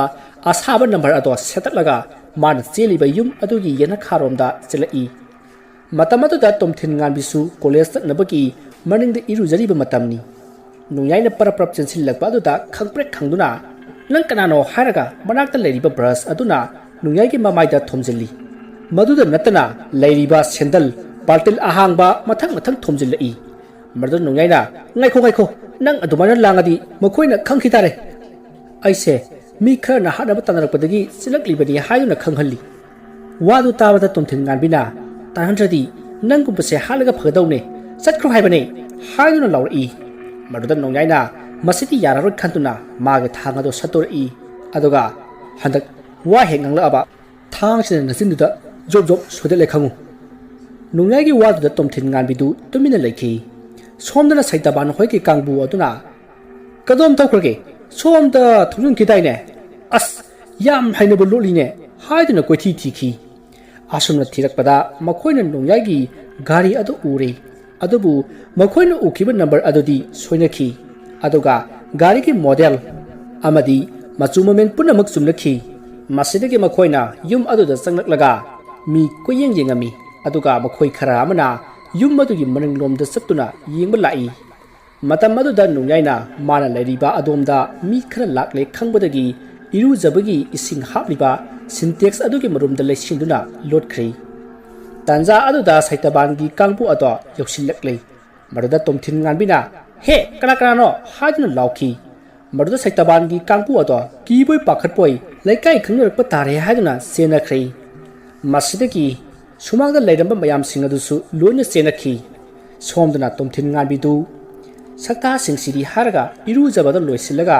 नुंयाइदा वा अमता हायरमदना इमुंगदा संखि मरुद नुंयाइना sister thank you हायरमलगा सदनबा तोरकपदा तोमथिन ngabiना इमुंगदगी थोरकलगा ngaइखो नंगी से कमाय तौरिनो हायना हंगलइ मरुद नुंयाइना कइनोने ngahan isai mafamda phunakhiba adugi laman khumnaba tanaraini मरुद तोमथिन ngabiना मालिने सकतो सिहौद्रब नत्रो चलो चलो नथ्वाइदो अइना कनबिरबनी येन थोंगका चावरो चलो चलो इमा होय लाक्लबदि नरु को अनि होय सिस्टर यम नुंगाइजरे अदु कइनोमता कइनो अइसि मोइना अमुक अस्वाइदा फादो माले अदो अइ nghaktangdi लेयनबा सिनबियुदा फरे अइ कॉलेज चकदबने अदो नंग इबुंग सारगा अइसे थिलो नसक तो खगनबा हेलेप सुपसिलो यारेको यस फजैने प्लान दि अइ सोइदन ngaइजरमगे हराउदना गासु तौरी हुरान बचंगी हाइदना कुलाउ लाउरबदी नरु कोकनिदि खांगजि असे हराम लगा तोमथिन आनबिदो इमुदा संखि असुमना तोमथिन आनबिना हाइबगे मतुक इन्ना नोंयाइना मबुंग सारगा कारियादो थोरखि नोंयाइना हाइबा अदुमक सुमले मखोइगी सैतबानगी कांगबु अदो लंबी मपानबदा ngaइरगा लेरमखि अदुबु नोंयाइना हेलेप उपसिनखिबना खंखिद्रै मसिगी मतुंग तोमथिन गानबिसु कॉलेजता थंबिरमले अदुगा नोंयाइसु लंगथबानदा अमाइबा जितनजितकी मनाकता लाखि ममांगदा लंगथबाल हाइख्रमाले मसिगिदमक मयामना ngakpigani langathel oyedabani अदुदी मयाम वारी असिगी मखा तारकपा सरुक्तु तामिन्नरसी असुमना नोंयाइदा langathel लाक्लगा ओजा अमाइबा जितनजितपु थिरमी ममिंग लैबा अमाइबनिना थीबदा थोइना वाखिदि अदुबु नोंयाइना अमाइबा अदुगी मयुमदा संगलुबददी अमाइबा अदो यामना कन्ना नादुना हॉस्पिटल लैखि हाइना अमाइबा जितनजितकी युमगी मिसिंगना हाइरक्ले वादु ताबदा नोंयाइ यामना आशा काइखि अदुबु थबक असिदी मनिंग हनबा यादबनिना महाक हॉस्पिटल दा चलगा उनरुदबा याद्रे खंदुना अमाइबा जितनजिना लैरिबा हॉस्पिटल अमदी मागी वार्ड नंबर पुनमक खंगदुक्लबा मतुंगदा महाक हॉस्पिटल दा लाखि असुमना महांग लाकपना अयुकी पुंग 13 हेलकपा अजुवाइदा महाक अमाइबा जितनजितकी मनाक जौखि मसिदगी नोंयाइना अमाइबा जितनजितता इपु अइगी मिंग नोंयाइ अदो अइ इपुदा वाफम अमतंग तनजगी हाइदन लाक्सरिबनि नोंयाइगी वादु ताबता अमाइबा जितनजिततु नोंयाइदा येंगइ अदुगा नंगबो नोंयाइ हाइबा होय मानि इपु अइबु हाना खंबिब्रा ꯀꯔꯤꯒꯤ ꯈꯪꯒꯅꯤ ꯅꯪꯅ ꯑꯩꯕꯨ ꯁꯣꯏꯗꯅ ꯊꯤꯔꯛꯀꯅꯤ ꯍꯥꯏꯕꯁꯤ ꯑꯩ ꯍꯥꯟꯅ ꯈꯪꯉꯤꯅꯦ ꯑꯩꯅ ꯈꯪꯉꯤ ꯈꯪꯗꯕ ꯍꯥꯏꯕꯕꯨ ꯅꯁꯛꯁꯤꯗꯅꯤ ꯐꯔꯦ ꯅꯪꯅ ꯂꯥꯛꯂꯤꯕꯁꯦ ꯃꯐꯝ ꯃꯇꯝ ꯆꯥꯗꯤ ꯆꯥꯗ꯭ꯔꯦ ꯑꯗꯨꯕꯨ ꯑꯩꯒꯤ ꯏꯁꯥꯁꯤꯗꯤ ꯌꯥꯝꯅ ꯁꯣꯟꯖꯜꯂꯦ ꯑꯗꯨꯅ ꯀꯨꯏꯒꯗꯕ ꯃꯥꯟꯗ꯭ꯔꯦ ꯅꯪꯅ ꯄꯥꯝꯂꯤꯕꯁꯦ ꯃꯍꯥꯛꯄꯨ ꯊꯥꯗꯣꯛꯄ ꯅꯠꯇ꯭ꯔꯣ ꯍꯣꯏ ꯃꯥꯅꯤ ꯏꯄꯨ ꯑꯗꯨ इपुदी करमना आई लापगी मरम अमदी अइना इपु थिरकनी हाइबसी करमना खंगलिबा से नंगना हाइरमगनी खल्लिबा वाखल अदगी बदुगी वामदा थोइदोक हेंदोकना हाइरिबा अमाइबनीने मसीगी सुमथक्ता थवाई यदुना पोलांगदा सरंगदा संगलमदाइदा हाइरमलिबनी नखोय नोंयाइना सोदना लमन खुमलकनी ना हाइरमलिबनीने अमाइबा जितनजितकी वादु ताबदा नोंयाइना खलई अमाइबा असि सेंदा यामना मिकाबा हाइबना खजिक्तंग अदुगा यामना हाइबा साबा थागतलगा हराउबा मसाना मसाबु मुक्जबा अमाइबा अमनि हाइबा खंगलक्ले मसदिगी नोंयाइना इपु फरे मादो अमुता थाथुपियो मदुगी ममल कयानो अइ पिजगे अदुगा अमना सोफियागी थवाई अदुना फाजिललगा थमगा करिगिनो माना अइ इनाक्ता लाक्लगा तमदरिसिबो हाय अपंगबो ꯃꯗꯣ ꯁꯣꯐꯤꯌꯥꯒꯤ ꯊꯋꯥꯏ ꯅꯠꯇꯦꯅꯦ ꯑꯩꯅ ꯊꯥꯈꯤꯕ ꯑꯩꯒꯤ ꯈꯨꯠꯂꯥꯏꯅꯤꯅꯦ ꯅꯪꯅ ꯀꯔꯤ ꯀꯔꯤ ꯇꯧꯔꯤ ꯀꯩꯗꯧꯒꯗꯧꯔꯤꯕ ꯍꯥꯏꯕ ꯌꯦꯡꯂꯨꯅꯕꯒꯤꯗꯃꯛꯇ ꯊꯥꯔꯤꯕꯅꯤꯅꯦ ꯑꯗꯨꯒꯤ ꯁꯨꯝ ꯃꯊꯛꯇ ꯅꯪꯅ ꯑꯩꯒꯤ ꯏꯅꯥꯛꯇ ꯋꯥ ꯇꯥꯟꯅꯕ ꯂꯥꯛꯅꯅꯕ ꯑꯩꯅ ꯁꯤꯟꯕꯅꯤꯅꯦ ꯇꯣ ꯐꯔꯦ ꯑꯗꯨꯗꯤ ꯅꯪ ꯁꯦꯟ ꯀꯌꯥ ꯄꯤꯒꯦ ꯍꯥꯏꯕꯅꯣ ꯑꯩ ꯅꯪꯅ ꯄꯥꯝꯂꯤꯕ ꯊꯋꯥꯏ ꯑꯗꯣ ꯊꯥꯗꯣꯛꯄꯤꯒꯦ ꯍꯣꯏ ꯐꯔꯦ ꯏꯄꯨ ꯑꯩ 50,000 ꯄꯤꯔꯒꯦ ꯑꯗꯣ ꯁꯩꯇꯕꯥꯟ ꯍꯣꯏꯅ ꯏꯄꯨꯗ ꯀꯔꯤꯒꯤ ꯊꯥꯗꯣꯛꯂꯤꯕꯅꯣ ꯍꯥꯏꯗꯅ ꯍꯪꯂꯛꯂꯕꯗꯤ ꯀꯝꯗꯧꯕ ꯍꯩ ꯃꯗꯨꯒꯤ ꯃꯔꯥꯟ ꯄꯨꯝꯅꯃꯛ ꯅꯪꯅ ꯑꯣꯏꯒꯅꯤ ꯅꯣꯡꯌꯥꯏꯅ ꯑꯃꯥꯏꯕ ꯇꯥꯟꯅꯔꯒ ꯊꯥꯗꯣꯛꯈꯤꯕꯅꯤ ꯑꯩꯗꯤ ꯍꯣꯁꯄꯤꯇꯥꯜꯗ ꯂꯩꯕꯅꯤꯅ ꯈꯪꯍꯧꯗ꯭ꯔꯦ ꯍꯥꯏꯔꯒ ꯂꯣꯏꯔꯦꯗꯅ ꯉꯁꯥꯏꯗꯒꯤ ꯁꯣꯜꯂꯤ ꯋꯥ ꯉꯥꯡꯂꯝꯕ ꯑꯃꯥꯏꯕ ꯆꯤꯇꯟꯖꯤꯠꯇꯨ ꯈꯣꯟ ꯈꯔ ꯀꯜꯂꯛꯄ ꯑꯗꯨꯗ ꯅꯣꯡꯌꯥꯏꯅ ꯃꯁꯤꯕꯨ ꯅꯥꯁꯟꯅꯩ ꯖꯥꯠꯂꯥ ꯍꯥꯏꯗꯨꯅ ꯈꯟꯈꯤ ꯃꯗꯨꯗ ꯑꯃꯥꯏꯕ ꯆꯤꯇꯟꯖꯤꯠꯅ ꯍꯩ ꯅꯪꯅ ꯇꯧꯒꯗꯧꯔꯤꯕ ꯊꯕꯛ ꯑꯁꯤ ꯑꯔꯥꯏꯕ ꯅꯠꯇꯦ ꯉꯁꯤꯗꯒꯤ ꯅꯨꯃꯤꯠ 4ꯅꯤ ꯐꯥꯎꯕꯒꯤ ꯃꯅꯨꯡꯗ ꯊꯕꯛ ꯑꯁꯤ ꯂꯣꯏꯁꯤꯟꯒꯗꯕꯅꯤ ꯅꯠꯇ꯭ꯔꯕꯗꯤ ꯅꯪꯕꯨꯁꯨ ꯁꯣꯐꯤꯌꯥꯒꯤ ꯊꯋꯥꯏ ꯑꯗꯨꯅ ꯁꯣꯔ ꯆꯠꯄꯁꯤꯃꯗꯤ ꯁꯣꯏꯗ꯭ꯔꯕꯅꯤ ꯑꯗꯨꯅ ꯃꯥꯅ ꯅꯪꯕꯨ ꯍꯥꯠꯄ ꯅꯪꯗ꯭ꯔꯤꯉꯩ ꯂꯥꯏꯔꯞꯂꯦꯟꯗ ꯊꯥꯈꯤꯒꯗꯕꯅꯤꯅꯦ ꯑꯗꯨ ꯏꯄꯨ ngасai waidi ison sonal leibagum tawi haujikna khangkan kalakliba sibu kamai tawri bajan wadu tabada amaiba sitanjitna tuminna hai ai gise isada nage yawa nari bani mase nangi nating pangli bani ne ai na nadul hospital da leirabati nangna makhoi singado manghan naba honnabada aina khorok thangba yaroi dawri bani aina yumda leirabati saitaban gi kangpuna kari gi thawai atu थादोक्लिबनो हाइदना अइबसु हाटकतौरिबनिने अदुना अइना इसा कंजननबा hospital असिदा लैरिबनिने नासिन्नरगा नंग अइगिदा लाखनि हाइबसै नंगे ननाक्ता सिंगदुना लैरिबा लाय अदुना इङोंदा ngaहाना हायरक्लबनि अदुना अइना लैवा मंत्र सिजन्नदुना नासिन्नदुना लैरिबनिने चलो अइखोइगी युंगी नुकचुप थंगबदा फुरा मा लैबनि मदुगी वोइ थंगबा नाकंदा खुदुप तरेत हंदुकलगा लाई पांबी अबा हौगनी मदुगी मखोंग अदुदा तौखाइरेरगा थियु सफु अमा लैरमगनी सफु अदु नंगना लैवा अमा सोलगा हांगदबनी हाय हाय हाय हारिबा थबक असै कनामत उहनबा याबा नथि मसिगिसु मथक्ता अहिंगी पुंग 12 दगिना 12 मखाइ फाउबगे मनुंगदा लैहौगदबनी नत्रबदी सिदा पालोइ कोइबो हाय हाय अदुगा येत थंगबा नाकंदा सफु खरा अमसु लैरिबनी मदु नंगना सेरानना वोइदा तौगदबदु येत तौरगा येत की सफु सिंगदु हालुरबदी लोइरे हेइबो नामाय नमित कादो मुसिन मुसल्ले हैरगा नयागा दो कोंगोन पिरिक पिरिक कारदना वांथदना सिगदौरिबनी आदुना सेक्शन न तौको होबे याबा नते खंजिलु होइपु अदो अइ होरेन अहिंसे सोदन तौजरगे अदो मंत्रदो तापिरो अइसु चलगे अदोदी पोस्टु थादर ओदना इपु अइ सेंदुदी यारुत्रे अदो अइ होरेनसे सोदन पुजरकलगे अदो मंत्रदुदी हौजि तापिरो अइ सिनफा पुरनबा होनरगेबा इबुंगो मदु कया नुंगाइरोइबा होरेन पोतुगा मंत्रगा वनरसी हलो हलो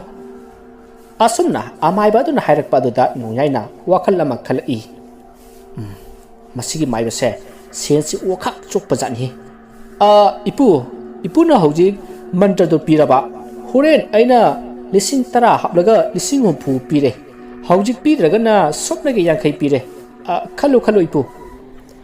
नोंजाइगी वादु ताबदा अमाइबा चितंजित खंजाननखि मंत्र अदु पिख्रगा अमुक लाक्त्रबदी कमदौबा अदुगा हौजिक पिख्रगना 50,000 फंगबा असोमना खनबा याबा खल्लबा मतुंग हाइरई आई सी पुथरौ आई मंत्रदु हाइरकअगे हाइपो इपु आई सी कुलोम अमत यारक्ति अदुना इपुना अदुम हाइबिरो आई रेकॉर्ड तहोगे नंग सुइबुंगो इवा तवाट पवने हेक तौरदना आसे से हाइरकअगे आसी हाइरका मंत्रदो अमाइबा चितंजितना हाइरई मस्तिगी नोंयाइना आई होरेन सोइदना सेनुदो पोरकलगी हाइरमलगा महाक अमाइबा चितंजितकी मनातगी थोरकले आसोमना महाना थोरकपदा सैतबानगी कांगबु अदो लाकपा उखी मरुदन नोंयाइदो नाकन अमदा लेसिनलगा लेहोखी ꯃꯁꯤꯗꯒꯤ ꯁꯩꯇꯕꯥꯟꯒꯤ ꯀꯥꯡꯕꯨ ꯑꯗꯣ ꯑꯃꯥꯏꯕ ꯆꯤꯇꯟꯖꯤꯠꯀꯤ ꯃꯅꯥꯛꯇ ꯆꯪꯈꯤ ꯃꯁꯤꯗꯒꯤ ꯅꯣꯡꯌꯥꯏꯅ ꯃꯈꯣꯏꯒꯤ ꯃꯇꯨꯡ ꯏꯟꯅꯗꯨꯅ ꯀꯔꯤ ꯋꯥꯔꯤ ꯁꯥꯟꯅꯕꯅꯣ ꯍꯥꯏꯕꯗꯣ ꯇꯥꯒꯦ ꯇꯧꯕꯗ ꯑꯃꯥꯏꯕ ꯆꯤꯇꯟꯖꯤꯠꯀꯤ ꯑꯀꯣꯏꯕꯗ ꯁꯩꯇꯕꯥꯟꯒꯤ ꯀꯥꯡꯕꯨꯁꯤꯡ ꯑꯗꯨꯅ ꯆꯥꯏꯊꯣꯛꯂꯒ ꯂꯩꯈꯤꯕꯗꯒꯤ ꯅꯣꯡꯌꯥꯏꯗꯣ ꯆꯪꯉꯝꯗꯅ ꯄꯔꯞ ꯊꯣꯔꯛꯂꯦ ꯃꯇꯝꯗꯨ ꯅꯨꯡꯊꯤꯡꯒꯤ ꯄꯨꯡ 2 ꯇꯥꯔꯕꯅꯤ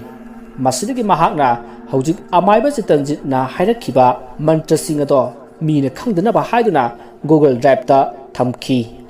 ꯃꯁꯤꯗꯒꯤ ꯃꯍꯥꯛ ꯄꯔꯞ ꯍꯣꯁꯄꯤꯇꯥꯜꯗꯒꯤ ꯊꯣꯔꯛꯂꯒ ꯃꯍꯥꯛ ꯍꯣꯇꯦꯜ ꯑꯃꯗ ꯀꯔꯤꯒꯨꯝꯕ ꯈꯔ ꯆꯥꯒꯦ ꯍꯥꯏꯗꯨꯅ ꯇꯧꯔꯤꯉꯩ ꯃꯥꯒꯤ ꯒꯥꯔꯤ ꯑꯗꯨꯗ ꯈꯪꯍꯧꯗꯅ ꯒꯥꯔꯤ ꯑꯃꯅ ꯊꯣꯝꯖꯤꯜꯂꯛꯈꯤ ꯃꯁꯤꯗꯒꯤ ꯃꯍꯥꯛ ꯒ꯭ꯌꯥꯟ ꯃꯥꯡꯈ꯭ꯔꯦ ꯅꯣꯡꯌꯥꯏ ꯒꯥꯔꯤꯅ ꯊꯣꯝꯕ ꯑꯗꯨ ꯎꯕꯗ ꯃꯅꯥꯛ ꯅꯛꯄꯗ ꯂꯩꯔꯝꯕ ꯃꯤꯁꯤꯡ ꯌꯣꯝꯁꯤꯜꯂꯛꯇꯨꯅ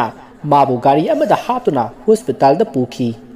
ꯃꯁꯤꯒꯤ ꯃꯇꯨꯡ ꯅꯣꯡꯌꯥꯏꯅ ꯋꯥꯈꯜ ꯇꯥꯔꯛꯄꯗ ꯃꯍꯥꯛ ꯍꯣꯁꯄꯤꯇꯥꯜꯒꯤ ꯐꯃꯨꯡꯗ ꯂꯩꯔꯝꯃꯤ ꯑꯗꯨꯒ ꯑꯃꯅ ꯃꯥꯒꯤ ꯃꯣꯕꯥꯏꯜ ꯑꯃꯗꯤ ꯕꯦꯒ ꯑꯃꯠꯇ ꯌꯥꯎꯔꯝꯗ꯭ꯔꯦ ꯇꯟꯖꯥ ꯑꯗꯨꯗ ꯅꯔꯁ ꯑꯃ ꯆꯪꯉꯛꯏ ꯑꯗꯨꯒ ꯏꯕꯨꯡꯉꯣ ꯅꯪꯕꯨ ꯋꯥꯈꯜ ꯇꯥꯔꯕ꯭ꯔꯣ ꯍꯥꯏꯗꯨꯅ ꯍꯪꯂꯛꯏ ꯃꯗꯨꯗ ꯅꯣꯡꯌꯥꯏꯅ ꯍꯣꯏ ꯇꯥꯔꯦ ꯑꯗꯣ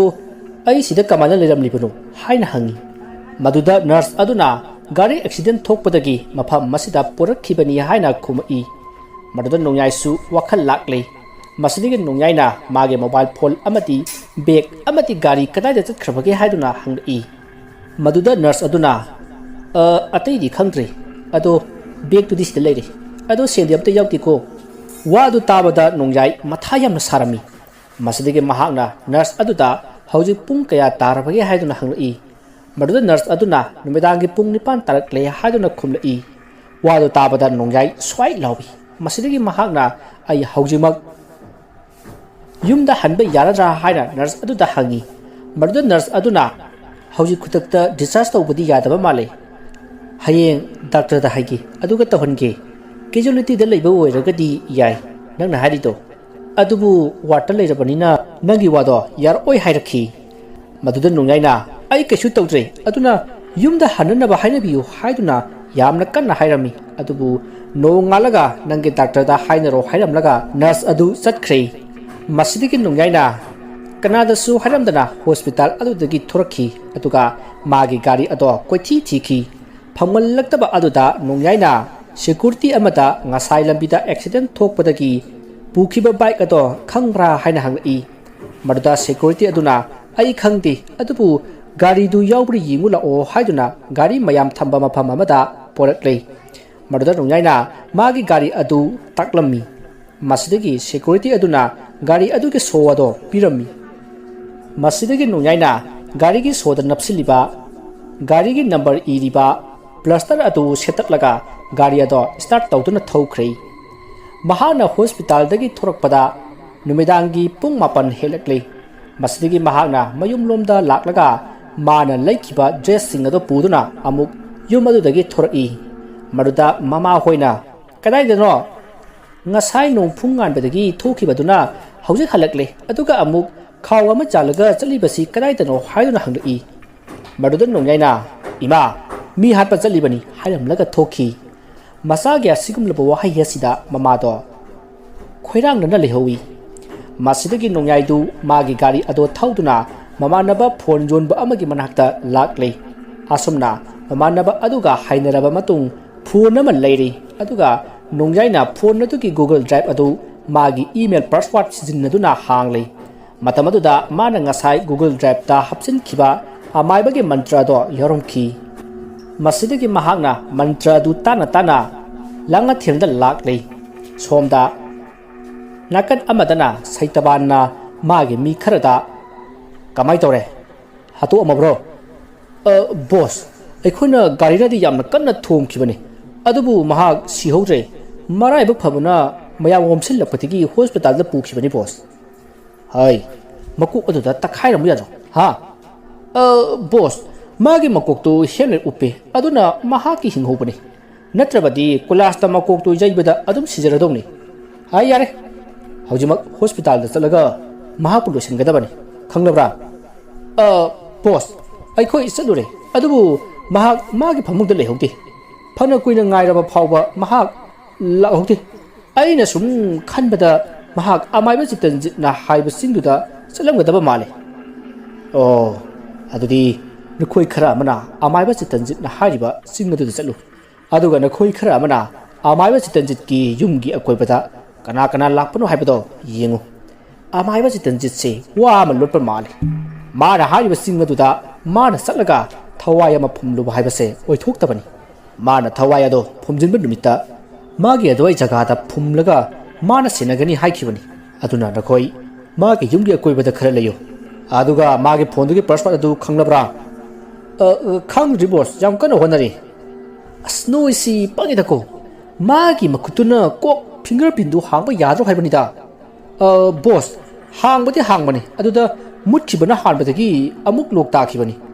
ꯑꯃꯨꯛ ꯍꯟꯅ ꯂꯧꯒꯗꯕꯁꯨ ꯃꯥꯗꯤ ꯃꯌꯥꯝꯅ ꯍꯣꯁꯄꯤꯇꯥꯜꯗ ꯌꯥꯔꯦ ꯅꯈꯣꯏꯁꯦ ꯉꯥꯡꯕꯗꯪꯅ ꯁꯤꯡꯂꯤꯕ ꯅꯈꯨꯠꯇꯤ ꯌꯥꯎꯗꯕ ꯃꯤꯔꯦꯝ ꯉꯥꯛꯇꯅꯤ ꯈꯪꯕ꯭ꯔꯥ ꯑꯗꯨꯕꯨ ꯕꯣꯁ ꯃꯥꯒꯤ ꯐꯣꯟꯁꯦ ꯑꯩꯈꯣꯏꯅ ꯄꯥꯏꯍꯧꯔꯤꯕꯅꯤꯅ ꯃꯥꯅ ꯃꯟꯇ꯭ꯔꯗꯨ ꯈꯪꯉꯔꯣꯏ ꯑꯗꯨꯁꯨ ꯆꯨꯝꯃꯤ ꯐꯔꯦ ꯐꯣꯟꯗꯣ ꯄꯥꯁꯋꯥꯔꯗ ꯍꯥꯡꯅꯕ ꯍꯣꯠꯅꯧ ꯃꯗꯨꯒꯤ ꯃꯅꯨꯡꯗ ꯀꯔꯤ ꯀꯔꯤ ꯌꯥꯎꯔꯤ ꯍꯥꯏꯕꯗꯣ ꯌꯦꯡꯒꯗꯧꯔꯤꯕꯅꯤ ꯃꯗꯨꯒꯤ ꯐꯣꯟꯗꯣ ꯑꯩꯒꯤ ꯃꯔꯝꯗ ꯁꯣꯏꯗꯅ ꯌꯥꯎꯔꯝꯒꯅꯤ ꯑꯩ ꯆꯤꯡꯅꯕ ꯂꯩ ꯑꯁꯨꯝꯅ ꯍꯥꯏꯅꯔꯕ ꯃꯇꯨꯡ ꯁꯩꯇꯕꯥꯟꯒꯤ ꯀꯥꯡꯕꯨꯗꯨ ꯈꯔ ꯑꯃꯅ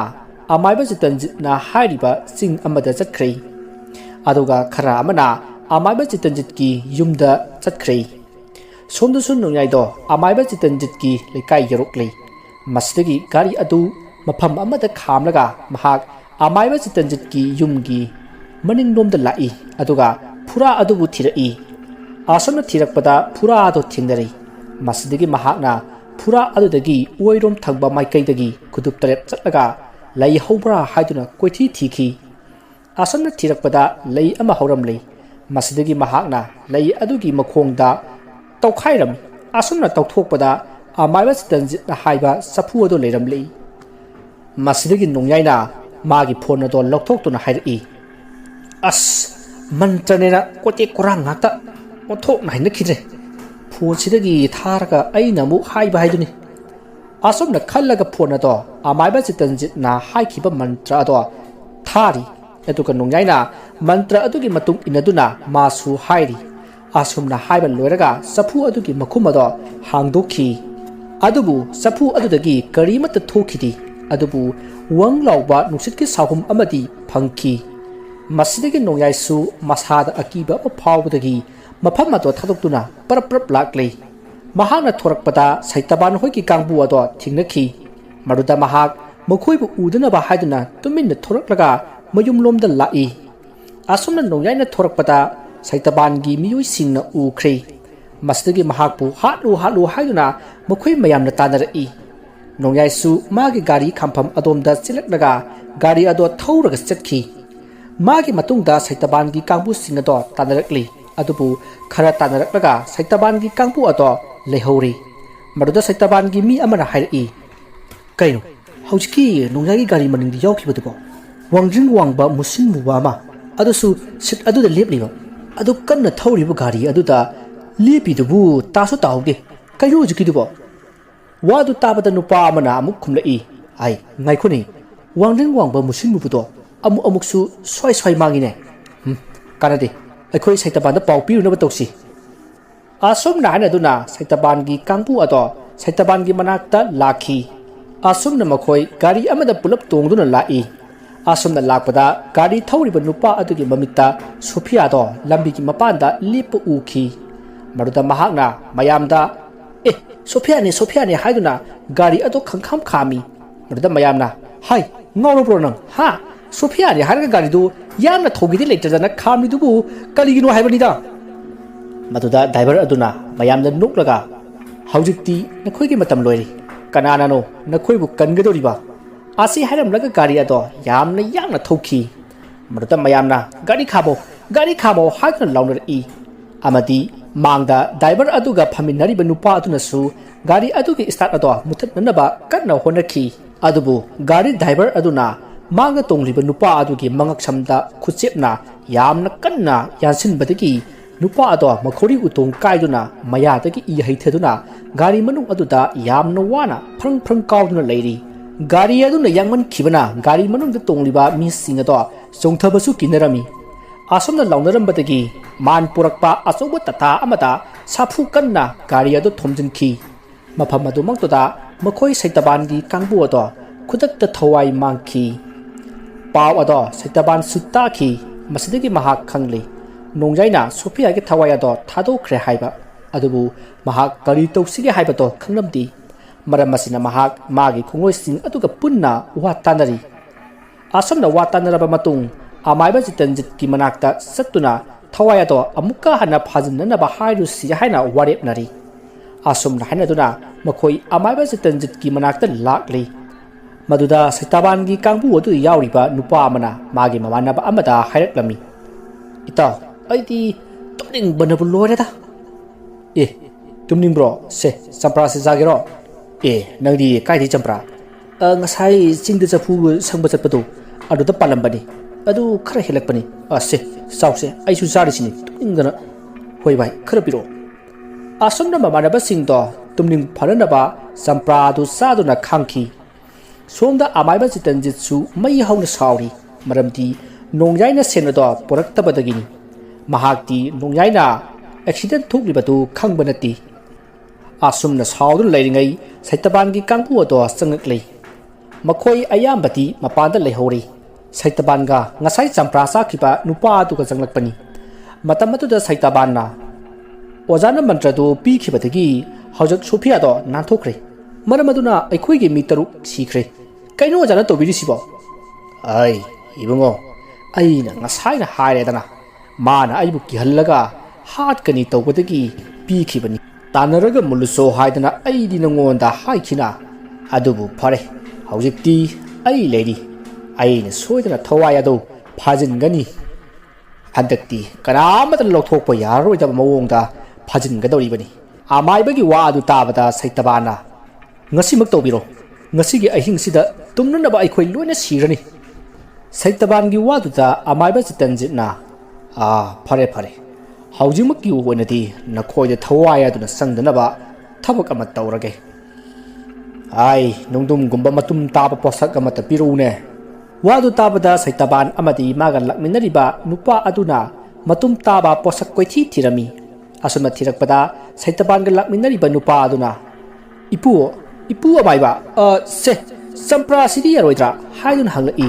ꯃꯗꯨꯗ ꯑꯃꯥꯏꯕ ꯖꯤꯇꯟꯖꯤꯠꯅ, "ꯃꯗꯨꯅ ꯍꯦꯟꯅ ꯐꯔꯦꯅꯦ, ꯀꯗꯥꯏ ꯍꯥꯏꯗꯨꯅ ꯆꯝꯄ꯭ꯔꯥ ꯑꯗꯣ ꯂꯧꯁꯤꯜꯂꯤ꯫ ꯑꯗꯨꯒ, "ꯅꯈꯣꯏꯒꯤ ꯃꯤꯁꯤꯡꯒꯤ ꯃꯃꯤꯡ ꯍꯥꯏꯔꯛꯎ." ꯃꯗꯨꯗ ꯁꯩꯇꯕꯥꯟꯒ ꯂꯥꯛꯃꯤꯟꯅꯔꯤꯕ ꯅꯨꯄꯥ ꯑꯗꯨꯅ ꯃꯈꯣꯏ ꯍꯧꯖꯤꯛ ꯍꯤꯡꯂꯤꯕ ꯃꯃꯥꯟꯅꯕꯁꯤꯡꯒꯤ ꯃꯃꯤꯡ ꯂꯣꯏꯅ ꯍꯥꯏꯈꯤ꯫ ꯃꯁꯤꯗꯒꯤ ꯑꯃꯥꯏꯕ ꯖꯤꯇꯟꯖꯤꯠꯅ ꯆꯝꯄ꯭ꯔꯥ ꯑꯗꯨꯗ ꯃꯈꯣꯏ ꯃꯌꯥꯝꯒꯤ ꯃꯃꯤꯡ ꯑꯗꯣ ꯃꯊꯪ ꯍꯥꯏꯗꯨꯅ ꯂꯩꯋꯥ ꯑꯃ ꯁꯣꯜꯂꯤ꯫ ꯑꯗꯨꯒ ꯁꯩꯇꯕꯥꯟꯗ ꯍꯥꯏꯔꯛꯏ, "ꯁꯦ, ꯃꯁꯤ ꯑꯀꯥꯏ ꯑꯇꯣꯏ ꯌꯥꯎꯍꯟꯒꯅꯨ꯫ ꯀꯔꯤꯒꯨꯝꯕ ꯃꯁꯤꯅ ꯑꯀꯥꯏ ꯑꯇꯣꯏ ꯊꯣꯛꯇ꯭ꯔꯤꯕ ꯐꯥꯎꯕ ꯅꯈꯣꯏꯗ ꯊꯋꯥꯏ ꯑꯃꯠꯇꯅ ꯁꯣꯛꯄ ꯉꯝꯂꯣꯏꯀꯣ꯫ ꯑꯗꯨꯒ ꯃꯁꯤꯅ ꯑꯀꯥꯏ ꯑꯇꯣꯏ ꯊꯣꯛꯂꯕꯗꯤ ꯅꯈꯣꯏꯗ ꯊꯋꯥꯏ ꯑꯗꯨꯅ ꯁꯣꯛꯄ ꯄꯟꯕ ꯇꯧꯅꯤꯡꯕ ꯊꯕꯛ ꯇꯧꯔꯛꯄꯗ ꯏꯔꯥꯏ ꯂꯥꯏꯅ ꯉꯝꯒꯗꯧꯔꯤꯕꯅꯤꯀꯣ꯫ ꯁꯦ, ꯆꯦꯛꯁꯤꯟꯅ ꯄꯥꯏꯁꯜꯂꯨ." ꯑꯁꯨꯝꯅ ꯆꯝꯄ꯭ꯔꯥ ꯑꯗꯨ ꯄꯤꯔꯛꯂꯒ, "ꯉꯁꯤꯒꯤꯗꯤ ꯍꯜꯂꯣ, ꯍꯌꯦꯡ ꯑꯩꯅ ꯍꯣꯁꯄꯤꯇꯥꯜꯗꯒꯤ ꯀꯨꯝꯂꯛꯂꯒ ꯊꯋꯥꯏ ꯑꯗꯣ ꯐꯥꯖꯤꯜꯂꯁꯤ" ꯍꯥꯏꯗꯨꯅ ꯁꯩꯇꯕꯥꯟꯒꯤ ꯀꯥꯡꯕꯨ ꯑꯗꯣ ꯊꯥꯗꯣꯛꯈ꯭ꯔꯤ꯫ ꯃꯁꯤꯒꯤ ꯃꯇꯨꯡ ꯉꯥꯏꯍꯥꯛ ꯂꯩꯔꯒ ꯅꯣꯡꯌꯥꯏꯗꯣ ꯆꯪꯂꯛꯏ꯫ ꯃꯇꯝ ꯑꯗꯨꯗ ꯑꯃꯥꯏꯕ ꯖꯤꯇꯟꯖꯤꯠꯀꯤ ꯅꯨꯄꯤꯅ, "ꯏꯕꯨꯡꯉꯣ, ꯍꯧꯖꯤꯛꯇ ꯀꯥꯡꯕꯨ ꯑꯃ ꯆꯠꯈꯤꯗ ꯉꯥꯏꯔꯤ, ꯅꯣꯏ ꯑꯣꯖꯥꯁꯦ ꯉꯥꯏꯍꯥꯛꯇ ꯇꯨꯝꯖꯔꯁꯅꯨ" ꯍꯥꯏꯔꯛꯈꯤ꯫ ꯃꯗꯨꯗ ꯅꯣꯡꯌꯥꯏꯅ, "ꯑꯕꯣꯛ, ꯑꯩꯒꯤꯁꯤ ꯁꯦꯟ ꯄꯤꯕ ꯂꯥꯛꯄꯅꯤ, ꯌꯥꯔꯒꯗꯤ ꯑꯃꯨꯛꯇ ꯍꯧꯗꯣꯛꯄꯤꯔꯛꯎꯕ" ꯍꯥꯏꯅ ꯇꯛꯁꯤꯜꯂꯝꯃꯤ꯫ ꯁꯦꯟꯒꯤ ꯋꯥꯐꯝ ꯄꯜꯂꯛꯄ ꯑꯗꯨꯗ ꯑꯃꯥꯏꯕ ꯖꯤꯇꯟꯖꯤꯠꯀꯤ ꯅꯨꯄꯤ ꯑꯗꯣ ꯋꯥꯈꯜ ꯑꯃ ꯂꯥꯛꯄ ꯃꯥꯜꯂꯤ꯫ ꯍꯣꯏ ꯍꯥꯏꯔꯒ ꯍꯧꯗꯣꯔꯛꯏ꯫ ꯃꯁꯤꯗꯒꯤ ꯑꯃꯥꯏꯕ ꯖꯤꯇꯟꯖꯤꯠꯅ ꯅꯣꯡꯌꯥꯏ ꯎꯕꯗ ꯀꯔꯤ ꯍꯥꯏꯔꯛꯀꯗꯕꯅꯣ ꯈꯟꯕꯗ ꯃꯊꯥ ꯁꯥꯔꯝꯃꯤ꯫ ꯃꯗꯨꯗ ꯅꯣꯡꯌꯥꯏꯅ, "ꯏꯄꯨ, ꯑꯩ ꯉꯁꯥꯏ ꯅꯨꯡꯊꯤꯜ ꯂꯥꯛꯀꯦ ꯇꯧꯕꯅꯤ, ꯑꯗꯨꯗ ꯑꯩ ꯑꯦꯛꯁꯤꯗꯦꯟ ꯊꯣꯛꯄꯗꯒꯤ ꯂꯥꯛꯇꯕꯅꯤ." ꯑꯁꯤ ꯍꯥꯏꯗꯨꯅ ꯃꯍꯥꯛꯅ ꯇꯧꯈꯤꯕꯁꯤꯡ ꯑꯗꯣ ꯂꯣꯏꯅ ꯍꯥꯏꯈꯤ꯫ ꯑꯗꯨꯒ ꯍꯥꯏꯅꯈꯤꯕꯒꯤ ꯃꯇꯨꯡꯏꯟꯅ 50,000 ꯑꯗꯣ ꯑꯃꯥꯏꯕ ꯖꯤꯇꯟꯖꯤꯠꯇ ꯄꯤꯔꯝꯃꯤ꯫ ꯃꯗꯨꯗ ꯖꯤꯇꯟꯖꯤꯠꯅ, "ꯏꯕꯨꯡꯉꯣ, ꯑꯩꯗꯤ ꯑꯣꯟꯊꯣꯛꯅ ꯁꯥꯎꯔꯨꯔꯦꯗꯅ꯫ ꯑꯩꯅ ꯁꯥꯎꯗꯨꯅ ꯃꯈꯣꯏ ꯁꯩꯇꯕꯥꯟ ꯍꯣꯏꯗ ꯊꯋꯥꯏ ꯑꯗꯨꯅ ꯁꯣꯛꯄ ꯄꯟꯕ ꯌꯥꯗꯅꯕ ꯍꯥꯏꯗꯅ ꯊꯧ ꯇꯧꯈ꯭ꯔꯦ꯫ ꯍꯧꯖꯤꯛꯇꯤ ꯅꯪꯅ ꯊꯋꯥꯏ ꯑꯗꯨ ꯊꯥꯗꯣꯛꯂꯕꯁꯨ ꯀꯥꯟꯅꯔꯔꯣꯏꯕꯣ." ꯋꯥꯗꯨ ꯇꯥꯕꯗ ꯅꯣꯡꯌꯥꯏ ꯌꯥꯝꯅ ꯁꯥꯎꯅꯤꯡꯂꯝꯃꯤ꯫ ꯃꯁꯤꯗꯒꯤ ꯑꯃꯥꯏꯕ ꯑꯗꯨꯅ ꯅꯣꯡꯌꯥꯏ ꯁꯥꯎꯔꯦ ꯈꯪꯕꯗꯒꯤ ꯍꯥꯏꯔꯛꯏ, "ꯁꯦ, ꯑꯩꯅ ꯄꯤꯈ꯭ꯔꯤꯕꯗꯨ ꯆꯝꯄ꯭ꯔꯥꯗ ꯁꯣꯜꯂꯒꯅꯤ꯫ ꯑꯗꯨꯅ ꯆꯝꯄ꯭ꯔꯥ ꯑꯗꯨ ꯅꯦꯠꯈꯥꯏꯗꯨꯅ ꯃꯥꯡꯍꯜꯂꯕꯗꯤ ꯃꯍꯨ ꯃꯌꯥꯏ ꯄꯨꯝꯅꯃꯛ ꯆꯝꯒꯗꯧꯔꯤꯕꯅꯤ ꯑꯗꯨꯅ ꯆꯝꯄ꯭ꯔꯥ ꯑꯗꯨ ꯃꯥꯡꯍꯟꯅꯅꯕ ꯁꯤꯜꯂꯨ ꯋꯥ ꯑꯗꯨ ꯇꯥꯕꯗ ꯅꯣꯡꯌꯥꯏ ꯋꯥ ꯑꯃꯠꯇ ꯍꯥꯏꯔꯝꯗꯅ ꯃꯍꯥꯛ ꯆꯠꯈ꯭ꯔꯤ ꯃꯁꯤꯒꯤ ꯃꯇꯨꯡ ꯃꯍꯥꯛꯅ ꯂꯩꯕ ꯋꯥꯔꯗ ꯑꯗꯨꯗ ꯂꯥꯛꯂꯒ ꯐꯃꯨꯡꯗ ꯇꯨꯃꯤꯟꯅ ꯂꯩꯈꯤ ꯃꯇꯝ ꯑꯗꯨꯗ ꯅꯔꯁ ꯑꯗꯨꯅ ꯂꯥꯛꯂꯒ ꯌꯥꯝꯅ ꯆꯩꯔꯝꯃꯤ ꯑꯗꯨꯒ ꯃꯍꯥꯛꯅ ꯄꯨꯔꯤꯕ ꯒꯥꯔꯤ ꯑꯗꯣ ꯃꯥꯒꯤ ꯑꯣꯏꯔꯝꯗ꯭ꯔꯦ ꯍꯣꯁꯄꯤꯇꯥꯜ ꯑꯗꯨꯒꯤ ꯁꯦꯀ꯭ꯌꯨꯔꯤꯇꯤ ꯑꯃꯒꯤ ꯑꯣꯏꯔꯝꯂꯦ ꯃꯥꯒꯤ ꯒꯥꯔꯤ ꯑꯗꯨꯗꯤ ꯈꯔ ꯁꯣꯛꯄꯗꯒꯤ ꯋꯥꯛꯁꯣꯞꯇ ꯃꯌꯥꯝꯅ ꯏꯟꯁꯤꯟꯈꯤꯕ ꯑꯣꯏꯔꯝꯂꯦ ꯑꯁꯨꯝꯅ ꯅꯣꯡꯌꯥꯏꯅ ꯁꯦꯀ꯭ꯌꯨꯔꯤꯇꯤꯒꯤ ꯒꯥꯔꯤ ꯄꯨꯔꯨꯕ ꯑꯗꯨꯒꯤꯗꯃꯛꯇꯁꯨ ꯌꯥꯝꯅ ꯆꯩꯔꯝꯃꯤ ꯆꯩꯔꯤꯕ ꯉꯥꯡꯂꯤꯕ ꯄꯨꯝꯅꯃꯛ ꯑꯃꯠꯇ ꯈꯨꯝꯗꯅ ꯅꯣꯡꯌꯥꯏ ꯋꯥꯈꯜ ꯑꯃꯗ ꯂꯩꯈꯤ ꯑꯁꯨꯝꯅ ꯅꯣꯡꯌꯥꯏꯅ ꯀꯔꯤ ꯑꯃꯠꯇ ꯈꯨꯝꯗꯕ ꯑꯗꯨꯗ ꯅꯔꯁ ꯑꯗꯣ ꯃꯁꯤ ꯃꯑꯣꯡ ꯑꯃꯅꯤ ꯍꯥꯏꯔꯝꯂꯒ ꯆꯠꯈ꯭ꯔꯦ ꯅꯔꯁ ꯆꯠꯈ꯭ꯔꯕ ꯃꯇꯨꯡ ꯅꯣꯡꯌꯥꯏꯁꯨ ꯑꯗꯨꯃꯛ ꯇꯨꯝꯊꯈ꯭ꯔꯦ ꯃꯁꯤꯒꯤ ꯃꯇꯨꯡ ꯃꯍꯥꯛꯄꯨ ꯀꯅꯥꯒꯨꯝꯕ ꯈꯔꯅ ꯍꯧꯗꯣꯔꯛꯏ ꯃꯁꯤꯗꯒꯤ ꯃꯍꯥꯛꯅ ꯃꯤꯀꯞ ꯊꯣꯔꯛꯄꯗ ꯃꯥꯒꯤ ꯑꯀꯣꯏꯕꯗ ꯗꯥꯛꯇꯔ ꯑꯃꯗꯤ ꯅꯔꯁ ꯂꯩꯔꯝꯃꯤ ꯃꯗꯨꯗ ꯗꯥꯛꯇꯔꯅ ꯅꯪ ꯉꯔꯥꯡ ꯀꯗꯥꯏꯗ ꯆꯠꯀꯦ ꯍꯥꯏꯗꯨꯅ ꯍꯪꯂꯛꯏ ꯃꯗꯨꯗ ꯅꯣꯡꯌꯥꯏꯅ ꯑꯩ ꯀꯩꯁꯨ ꯆꯠꯇꯦ ꯇꯨꯝꯃꯒ ꯑꯗꯨꯝ ꯂꯩ ꯍꯥꯏꯗꯨꯅ ꯈꯨꯝꯃꯤ ꯃꯁꯤꯗꯒꯤ ꯗꯥꯛꯇꯔꯅ ꯃꯁꯤꯗ ꯌꯥꯝꯅ ꯉꯥꯡꯅꯔꯒ ꯀꯥꯟꯅꯕ ꯂꯩꯇꯦ ꯃꯍꯥꯛꯅ ꯍꯣꯁꯄꯤꯇꯥꯜ ꯑꯁꯤꯗ ꯑꯀꯥꯏ ꯑꯇꯣꯏ ꯊꯣꯛꯍꯟꯈꯤꯕ ꯂꯩꯇꯕꯅꯤꯅ ꯃꯍꯥꯛ ꯗꯤꯁꯆꯥꯔꯖ ꯇꯧꯈ꯭ꯔꯒꯦ ꯈꯟꯂꯗꯨꯅ ꯅꯣꯡꯌꯥꯏꯗꯣ ꯗꯤꯁꯆꯥꯔꯖ ꯇꯧꯈꯤ ꯃꯍꯥꯛꯅ ꯍꯣꯁꯄꯤꯇꯥꯜ ꯑꯗꯨꯗ ꯊꯣꯔꯛꯄꯗ ꯉꯔꯥꯡ ꯃꯉꯣꯟꯗ ꯒꯥꯔꯤ ꯄꯤꯔꯛꯈꯤꯕ ꯁꯦꯀ꯭ꯌꯨꯔꯤꯇꯤ ꯑꯗꯨꯅ ꯈꯥꯝꯈꯤ ꯑꯗꯨꯒ ꯏꯕꯨꯡꯉꯣ ꯅꯪ ꯌꯨꯝ ꯍꯜꯂꯗꯧꯕ꯭ꯔꯥ ꯍꯥꯏꯅ ꯍꯪꯂꯛꯏ ꯃꯗꯨꯗ ꯅꯣꯡꯌꯥꯏꯅ ꯍꯟꯗꯗꯤ ꯑꯩ ꯁ꯭ꯋꯥꯏꯗ ꯀꯩꯗꯧ ꯂꯩꯌꯨ ꯍꯥꯏꯕꯅꯣ ꯁꯥꯔ ꯉꯔꯥꯡꯒꯤ ꯑꯗꯨꯃꯥꯏꯅ ꯇꯧꯈꯤꯁꯤꯔꯣ ꯏꯕꯨꯡꯉꯣ ꯌꯥꯔꯦ ꯑꯩꯅꯦ 30,000ꯒ ꯄꯥꯝꯖꯗ꯭ꯔꯦ ꯊꯕꯛ ꯇꯠꯂꯝꯒꯗꯕ ꯁꯝꯅꯥꯗ ꯂꯤꯠꯂꯤ ꯍꯟꯗꯛꯀ ꯇꯧꯔꯕꯗꯤ ꯑꯩ ꯂꯣꯏꯔꯦꯍꯦ ꯏꯕꯨꯡꯉꯣ ꯑꯗꯨ ꯏꯌꯥꯝꯕ ꯀꯃꯥꯏꯅ ꯅꯥꯟꯊꯣꯔꯛꯀꯦ ꯑꯦꯔꯥ ꯑꯗꯨꯒꯤꯗꯤ ꯑꯩꯁꯦ ꯑꯋꯣꯡ ꯁꯥꯡꯕꯝ ꯖꯥꯗꯣꯕꯅꯤꯅꯦ ꯖꯥꯗꯣꯕ ꯍꯣꯏꯅꯦ ꯑꯗꯣ ꯏꯌꯥꯝꯕꯅ ꯀꯃꯥꯏꯅ ꯍꯥꯏꯔꯒ ꯅꯥꯟꯊꯣꯔꯛꯏꯅꯣꯕ ꯑꯣꯅꯦ ꯑꯩꯈꯣꯏ ꯁꯥꯔ ꯃꯌꯥꯝꯗꯨꯅ ꯀꯔꯤꯒꯤꯅꯣ ꯅꯪꯅ ꯉꯔꯥꯡ ꯒꯥꯔꯤ ꯄꯤꯔꯤꯗꯣ ꯍꯥꯏꯗꯅ ꯍꯪꯉꯛꯏ ꯑꯗ ꯑꯩꯅ ꯁꯥꯔ ꯃꯥꯗꯤ ꯗꯥꯛꯇꯔꯒꯤ ꯏꯃꯥꯔꯖꯦꯟꯁꯤ ꯑꯣꯏꯕ ꯊꯕꯛ ꯑꯃ ꯆꯠꯅꯕꯅꯤ ꯑꯩ ꯗꯥꯛꯇꯔꯒꯤ ꯀꯝꯄꯥꯎꯟꯗꯔꯅꯤ ꯍꯥꯏꯕꯗꯨꯗ ꯄꯤꯈꯤꯕꯅꯤ ꯁꯤꯅꯤꯗꯅ ꯑꯗꯨꯗ ꯃꯣꯏꯅ ꯑꯗꯨ ꯅꯨꯄꯥ ꯑꯗꯨꯒꯤ ꯑꯥꯏ ꯀꯥꯔꯗ ꯆꯤꯡꯍꯧꯕ ꯌꯥꯗ꯭ꯔꯣ ꯍꯥꯏꯗꯨꯅ ꯑꯃꯨꯛ ꯍꯪꯂꯛꯏ ꯑꯗꯨꯗ ꯑꯩꯅ ꯌꯦꯡꯉꯕꯨꯗꯤ ꯌꯦꯡꯉꯤ ꯑꯗꯨ ꯈꯪꯗꯦꯗ ꯁꯥꯔ ꯍꯥꯏꯗꯅ ꯈꯨꯝꯂꯤꯕꯅꯤꯗꯣ ꯃꯗꯨꯗ ꯃꯣꯏꯅ ꯅꯪꯗꯤ ꯃꯗꯨ ꯄꯥꯕ ꯍꯩꯇꯕ ꯑꯗꯨꯒ ꯀꯃꯥꯏꯅ ꯁꯤꯗ ꯁꯦꯀ꯭ꯌꯨꯔꯤꯇꯤ ꯑꯣꯏꯔꯤꯅꯣ ꯅꯪ ꯀ꯭ꯂꯥꯁ ꯀꯌꯥꯅꯣ ꯍꯥꯏꯗꯅ ꯇꯛꯈꯠꯂꯛꯏꯕꯅꯤꯗꯣ ꯃꯗꯨꯗ ꯑꯩꯅ ꯁꯤꯗꯤ ꯌꯥꯔꯔꯣꯏ ꯍꯥꯏꯗꯅ 8 ꯐꯥꯎꯗꯪ ꯇꯝꯃꯤ ꯁꯤꯒꯤ ꯊꯕꯛꯁꯤꯗꯤ ꯑꯩꯈꯣꯏꯒꯤ ꯄ꯭ꯔꯙꯥꯟꯅ ꯃꯥꯒꯤ ꯊꯕꯛꯇ ꯀꯟꯅ ꯆꯦꯟꯕꯤꯕꯒꯤ ꯍꯥꯞꯄꯤꯕꯅꯤ ꯍꯥꯏꯗꯅ ꯈꯨꯝꯃꯤ ꯑꯗꯨꯗꯒꯤ ꯁꯥꯔꯁꯤꯡꯗꯨꯅ ꯃꯇꯨꯡ ꯃꯅꯥꯎ ꯁꯨꯒꯨꯝꯕ ꯊꯣꯛꯍꯜꯂꯕꯗꯤ ꯊꯕꯛ ꯊꯥꯗꯠꯀꯅꯤ ꯍꯥꯏꯔꯒ ꯊꯥꯗꯣꯔꯛꯏꯕꯅꯤ ꯏꯌꯥꯝꯕꯒꯤ ꯋꯥꯔꯤꯁꯤꯁꯨ ꯅꯨꯡꯉꯥꯏꯔꯤꯌꯦ ꯑꯗꯣ ꯏꯌꯥꯝꯕꯕꯨ ꯇꯁꯦꯡꯅ ꯀ꯭ꯂꯥꯁ 8ꯇꯪ ꯇꯝꯍꯧꯕ꯭ꯔꯣ ꯍꯦꯔꯥ ꯀꯗꯥꯏꯗꯩꯅꯣꯗ ꯏꯕꯨꯡꯉꯣ ꯒ꯭ꯔꯦꯖꯨꯑꯦꯁꯟ ꯂꯣꯏꯁꯤꯜꯂꯒ MA ꯇꯝꯅꯕ ꯇꯧꯔꯛꯄꯗ ꯂꯥꯏꯔꯤꯛ ꯄꯪꯇꯝ ꯇꯝꯁꯤꯜꯂ ꯀꯔꯤꯕꯨ ꯀꯥꯟꯅꯒꯗꯕꯅꯣ ꯍꯥꯏꯗꯅ ꯁꯤꯗ ꯁꯦꯀ꯭ꯌꯨꯔꯤꯇꯤ ꯑꯣꯏꯔꯤꯕꯁꯤꯅꯤ ꯑꯣ ꯑꯗꯨ ꯐꯔꯦ ꯏꯌꯥꯝꯕꯒꯤ ꯋꯥꯔꯤꯅ ꯃꯔꯣꯟ ꯑꯃ ꯅꯨꯡꯉꯥꯏꯕꯅꯦ ꯈꯣꯏꯗꯧ ꯁꯧꯒꯠꯄꯅꯦ ꯑꯩ ꯑꯃꯨꯛ ꯆꯠꯆꯔꯤ ꯏꯌꯥꯝꯕ